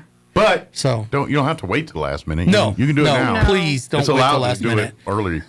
Yeah, it's better if we give them an absolute number versus, oh, hey, I need to add 4, 3, whatever. Well, we would hate for you to wait till the last minute and then be locked out. Yeah. I mean, supply and demand, like anything else, it could be a guy in there and say, I'm going to buy up all the bees. And next thing you know, you're holding really out in the dark on this. Basically. So get there early. That way you lock in your order. It's guaranteed. And then they'll be ready here when the run's made to go. April 25th. April 25th is my B birthday. Day. So Saturday, April 25th. That's going to be your birthday? That's his birthday. That's not going to be. That is his birthday. Oh, well, okay, it's going to be my birthday. Okay, well, hey, in today's world, I mean, you never know. You could be hit by a bus tomorrow. Yeah, that's right. The third Friday of every fourth the more month is doctors going I to be see, the more chances I'm, closer to the end than the beginning. So. Yeah. Yep. So we have that coming up. Let's see what else we got coming up. I know. Is it getting warmer? You guys going to start going to the spring hour? I know you're doing like winter hours. We're already back in. So you're back to your spring hours on Saturdays. Monday through Saturday, 8 to 5. Very good. That came with a very heavy heart. Although I didn't get many Saturdays off, regardless. But, right, you're still working. Yeah, still working. But now you got to be in early. Yeah, or normal time. Normal time to ending of normal time, and then this time change really just kicked us in the wazoo, man. It crept up on us this spring. I'm still battling it. It's just kind of like, man, I can't. Yeah. I think this weekend is the first time I felt normal. Like I wasn't like, man, it feels later than it is or earlier. This weekend it just seemed like. Now this morning it was a little weird. Like I'm like it's 7 o'clock and still kind of dark out. That's not. I like it. I like it, but it kind of messes with my internal. Because this is like when I'm doing my show and everything. You're like in a certain place. And it feels different now, so I always feel like I'm late or early. It's like, is it the right time? It don't feel right, So, I like it dark in the morning and dark early. Yeah, I need to live in Alaska. I want sunshine early in the morning and sunshine late at night. Well, you can also get that in Alaska too. Just a different time of year. Yeah, just a different time of year. Yeah. 3 months out of the year, you'll be happy, Yeah. and then the rest of the time, I'll be happy. When I sat my butt in Germany in the 90s, we were there in June. And it was and it was not getting dark until 11 o'clock at night in June in Germany. Really? Yeah. It was like 11 before it was I ain't getting going dark. to Germany. Yeah. Oh, the schnitzel though. So much. No good desire. Food. We're talking about food. I I'm so have hungry. desire to go to Romania. I'm fat. Well, I mean, and the older you get, the more things that make you happier food. Yeah. You're just like, what's going to make, no, that sounds too loud. That's not going to work. Yeah, I'll just eat the steak. That sounds good. Have you ever climbed down the stairs of that place? Right. No, I'm not going back there. I got a hip to think about now. Right. You're like, yeah. But I got to wait. No, I'll just do this. Yeah. Jeez. Yeah. What else? So seeds. We're kind of sorry. We had a customer come in and he bought huge allotment of seeds from us. Oh yeah, we were not expecting that. Okay. So That's a good problem to have. But a lot of seeds. Yeah, but then everybody else. So the seed situation's a little scarce. Right now, I did make a scramble order. Begged and pleaded with my seed guy. He laughed, called me some names, and he's sending them. So we're hoping to have them. I'm hoping by this week, maybe possibly as late as next week. So we'll hold on to it because the ground's too cold. Yeah, I mean everybody, but you're still got a huge window to go. Yes, but everybody's still doing the same thing. You don't have it. Oh my God, I got it. It's like no. We'll get your orders in. We'll fill them. We'll get them in and just be patient as. But demand was a little higher this season. Oh man, this guy came in from Colorado and just wiped us clean. Interesting. I wonder what he has a huge community. Well, he has a garden. Okay. And so this is a one-off thing. This isn't like a trend. Yeah, this is. Okay. No, he has a garden, and it's kind of like he's doing like a community garden. Okay. Are they doing like a utopian little community kind of deal? Thing. Okay. Yeah, and he was talking about like it. a Jonestown situation. When he came in, they started ordering Kool-Aid. We know what's going on. Yeah, no kidding. Yeah, don't drink the Kool-Aid, no matter what color it is. No, it was a really cool setup the guy had. He's growing this huge garden for like all of his neighbors and him. Okay. And then they trade nice. kind of like different things out. And That's cool. And he's the gardener of it. Okay. So, and I was all like, all right. But yeah. Kind of like a community swap meet. Kind of, yeah. Corporate growth space kind of deal or something. So, because I was laughing because he was all like, he goes, I'm the gardener. Yeah. He's like, but my yard looks like crap. Cooperative growth space. Yeah, and he says, and my other neighbor, about 4 or 5 houses down, he's kind of like the lawn guy. And so he kind of helps everybody out. And then they got some other friends that do like electrical. And then, so they got like this whole little like happiness happening. Smallville? Yeah, more or less. Ain't Big Love, is it? With the I don't know where families. You yeah, remember that Big Love yeah, show? because we were kind of teasing him about it. What do they call that? Polyamor. Yeah, polyamorous. We were kind of teasing him about it. He was just all like, "No, it's nothing." Like that. It's like, okay. I mean, we all go places. Yeah. We all saw Waco. We know what's going on. Yeah, we know what's going on. But I mean, he climbed in a Mercedes when he was leaving, so I was kind of like, okay, maybe he's not that much. That means I lean more Big Love when I see the Mercedes. Yeah, I'm not gonna lie. Like they got like 6 houses in a cul-de-sac, right? Yeah. Okay. So on the seed end of it, there are some that were kind of. Well, where they're growing a bunch of stuff. Yeah. I told him, I said, good luck, and he was like, oh yeah, we got it. It's not a big deal. And he's in Colorado. Yeah, I think that's where he said he was from, was Colorado. Is that where he's going with the stuff, or is he? No, he was heading up there, and he literally traveled to Roswell Seed. And it was seed green chili seed. Well, and that was the thing that I was claiming that Colorado green chili. He's like, don't lie. You know where you got it from. Well, that's what I was kind of, because I told him, I said, you guys got rain. Chili doesn't need a lot of rain. If you want hot, don't be watering a lot. Yeah. And he's like, oh, that's a slogan. Yeah. You want hot, don't be watering a lot. That's right. But he literally drove from his home strictly to Roswell Seed. Nice. That was the whole, and I told him, it's a reputation right there. I told him, I said, you could have called. Right. We would have mailed it to you. He's like, no, I wanted to see this place. I was like, hey, come on in. 100 years of history right there. Yeah. You want to check it out. Yeah. And so, he was pretty blown away. Good. So we'll whatever weird commune you got going on, good. Yeah, good thank job. Thank you for choosing Roswell Seed. Yeah. You come in next time in a white cloak or a robe or something, we might have to talk. But they got tamarines and robes. Yeah. And we're we're getting the vegetable seed. For those of everybody that ran into our lawn seed debacle, extremely sorry. We have got it figured out. So our lawn seed gentleman retired after 85 years. Loser. Anyways, no. Quitter. Quitter. He was a great guy. Him and his dad. Him and his dad were both great guys. So everybody was just all like, well, can't you get lawn seed? Can't you do? People don't realize that the industry standard for the germination of lawn seed is like 58%. Right. We have to have an 88 You got or a higher quality. We do. So to find those type of distributors is extremely tough, because I'm calling these people and they're like, oh yeah, we got that seed. Can you guarantee me an 88 germ? No. I was like, okay, thanks. Next call, and so it took me a while, a long while. But we found, So we did bring in some. And this is what we talk about when we talk about the quality of the seed, and when you, at the end of the day, when you go to seed your lawn, you go buy your whatever Scott's, whatever, over the counter brand. They really don't filter it out for the weeds and all that type of stuff. So you might be throwing, a higher percentage of weed seeds as you are grass seed on your lawn, and then wonder where all these weeds come from. Whereas you guys scour, to find buyers that they filter through that seed, so there is a smaller percentage. So instead of it being 30% or whatever it is, it's 10% or 5% or whatever. Ours is 0. So people always ask, and I tell them all the same thing. When you're buying any kind of seed, especially lawn seed, flip the bag over. There's a word on the back that says noxious, and it should say noxious weed content, but it doesn't. It just says noxious. There'll be a percentage sign next to that.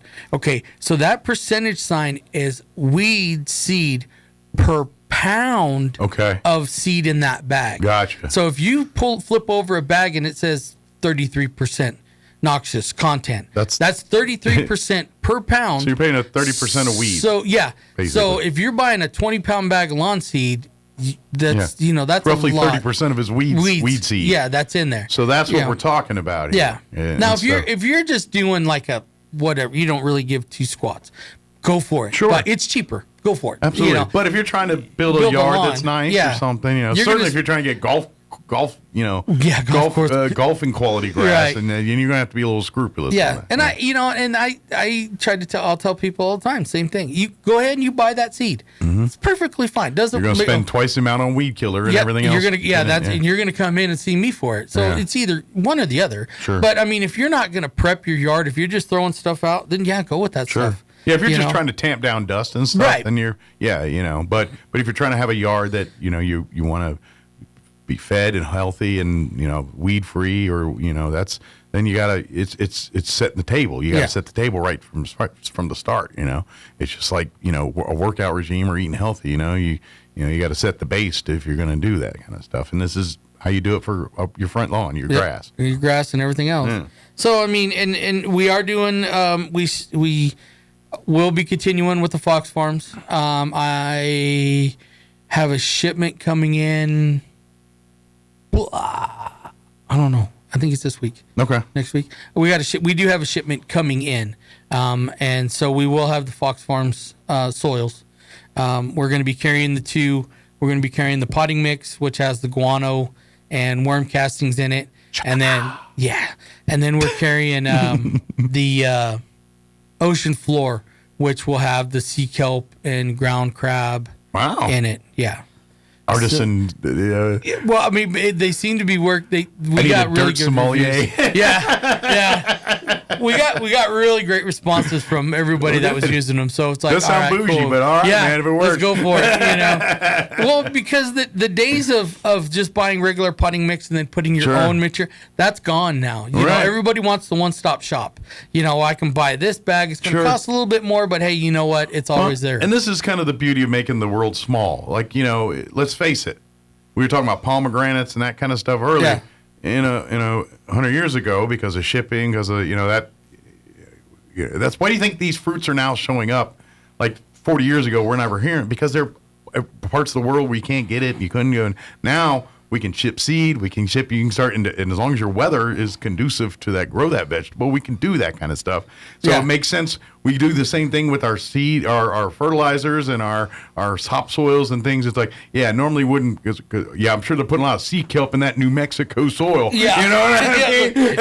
It's so high in nutrients of sea kelp. But now, because of the smaller world and the world we live in, we're able to kind of use things that are other parts of the world and finding success here. So it doesn't surprise me or seeing kind of these bougie sounding soils, because the world's smaller. We can do things that they do in Asia because of lack of material here. We don't necessarily do it that way or whatever. But it's just super easy. Mm-hmm. You can buy a bag of soil. It's got all the nutrients already in it. No big deal. And then you just add your nutrients to keep the nutrient level going later on. Yeah. We have not gotten into the Fox Farms fertilizers yet, only because there's about a bazillion of them, and I just don't have the time right now to dig through and read all this. You're not ready to open yet. Yeah, exactly. my can has turned into a bucket as of now, so I'm all right. I'm trying to get it back down to a can. Right. So just give me a little bit of time.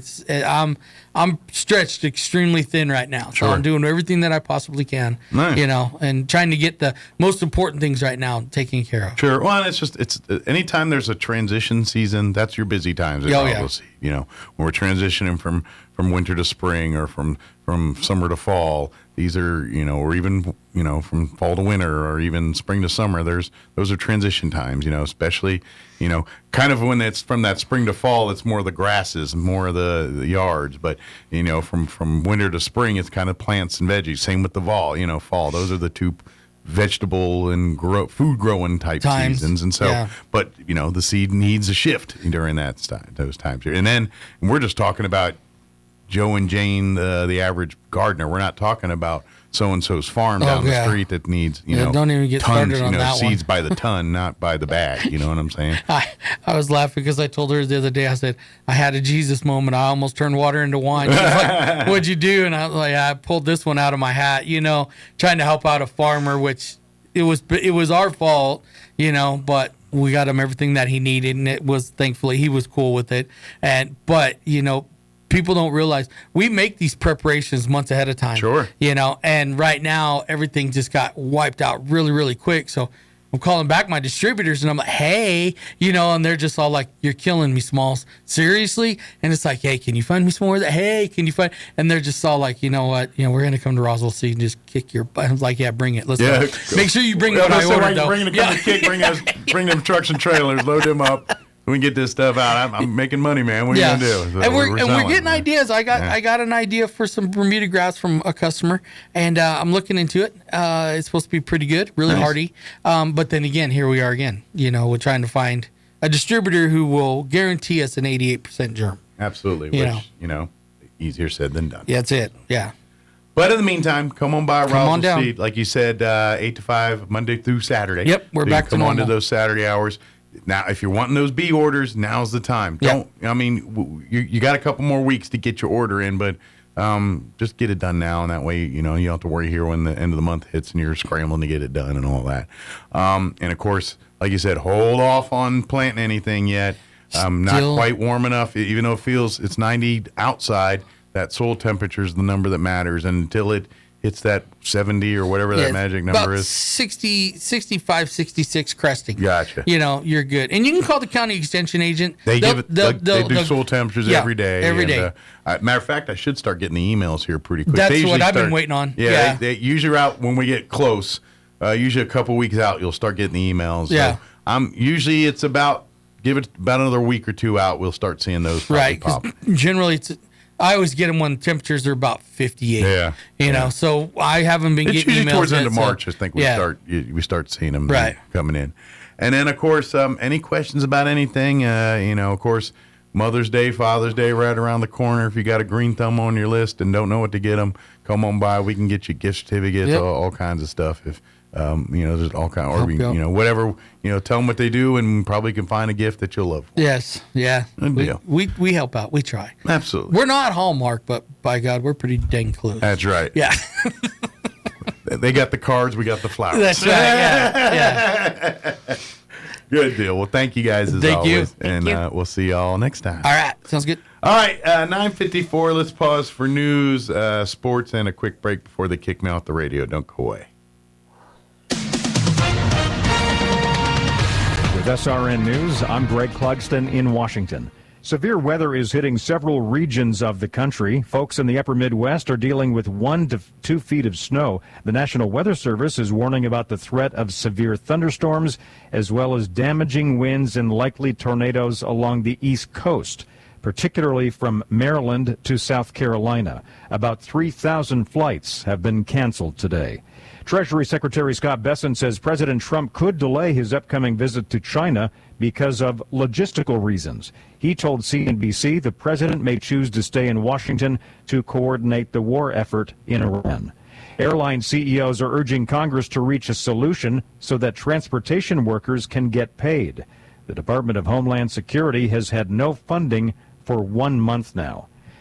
Green arrows on Wall Street at this hour. Stocks are up more than 1%. This is SRN. It's time for the Chaffetz County Sports Report. Well, in case you weren't there and you didn't hear about it, you might be wondering whatever happened with the Goddard Baseball Classic over the weekend. Well, I'm here to tell you that we may not talk about Rose of Sharon from El Paso anymore this season, but we're going to talk about them today because they won the championship over Goddard in the finale 5-3. Rose of Sharon is 15-1-1 on the season. Of course, these Texas schools get started earlier. Goddard, though, still sports a 4-1 mark. They won on Friday in the semifinals over Sandia 7-2. Errol Aguiar, a junior, 4-for-4, double, triple, 2 RBIs. Cameron Brown, the winning pitcher, with 6 innings worked. Roswell was in the same tournament. They finished off with a 9-1 victory over Portales. NMMI lost to Portales on Friday and then to El Paso Cathedral Saturday. The Sports Report brought to you by DSI. Call DSI for all your office technology needs.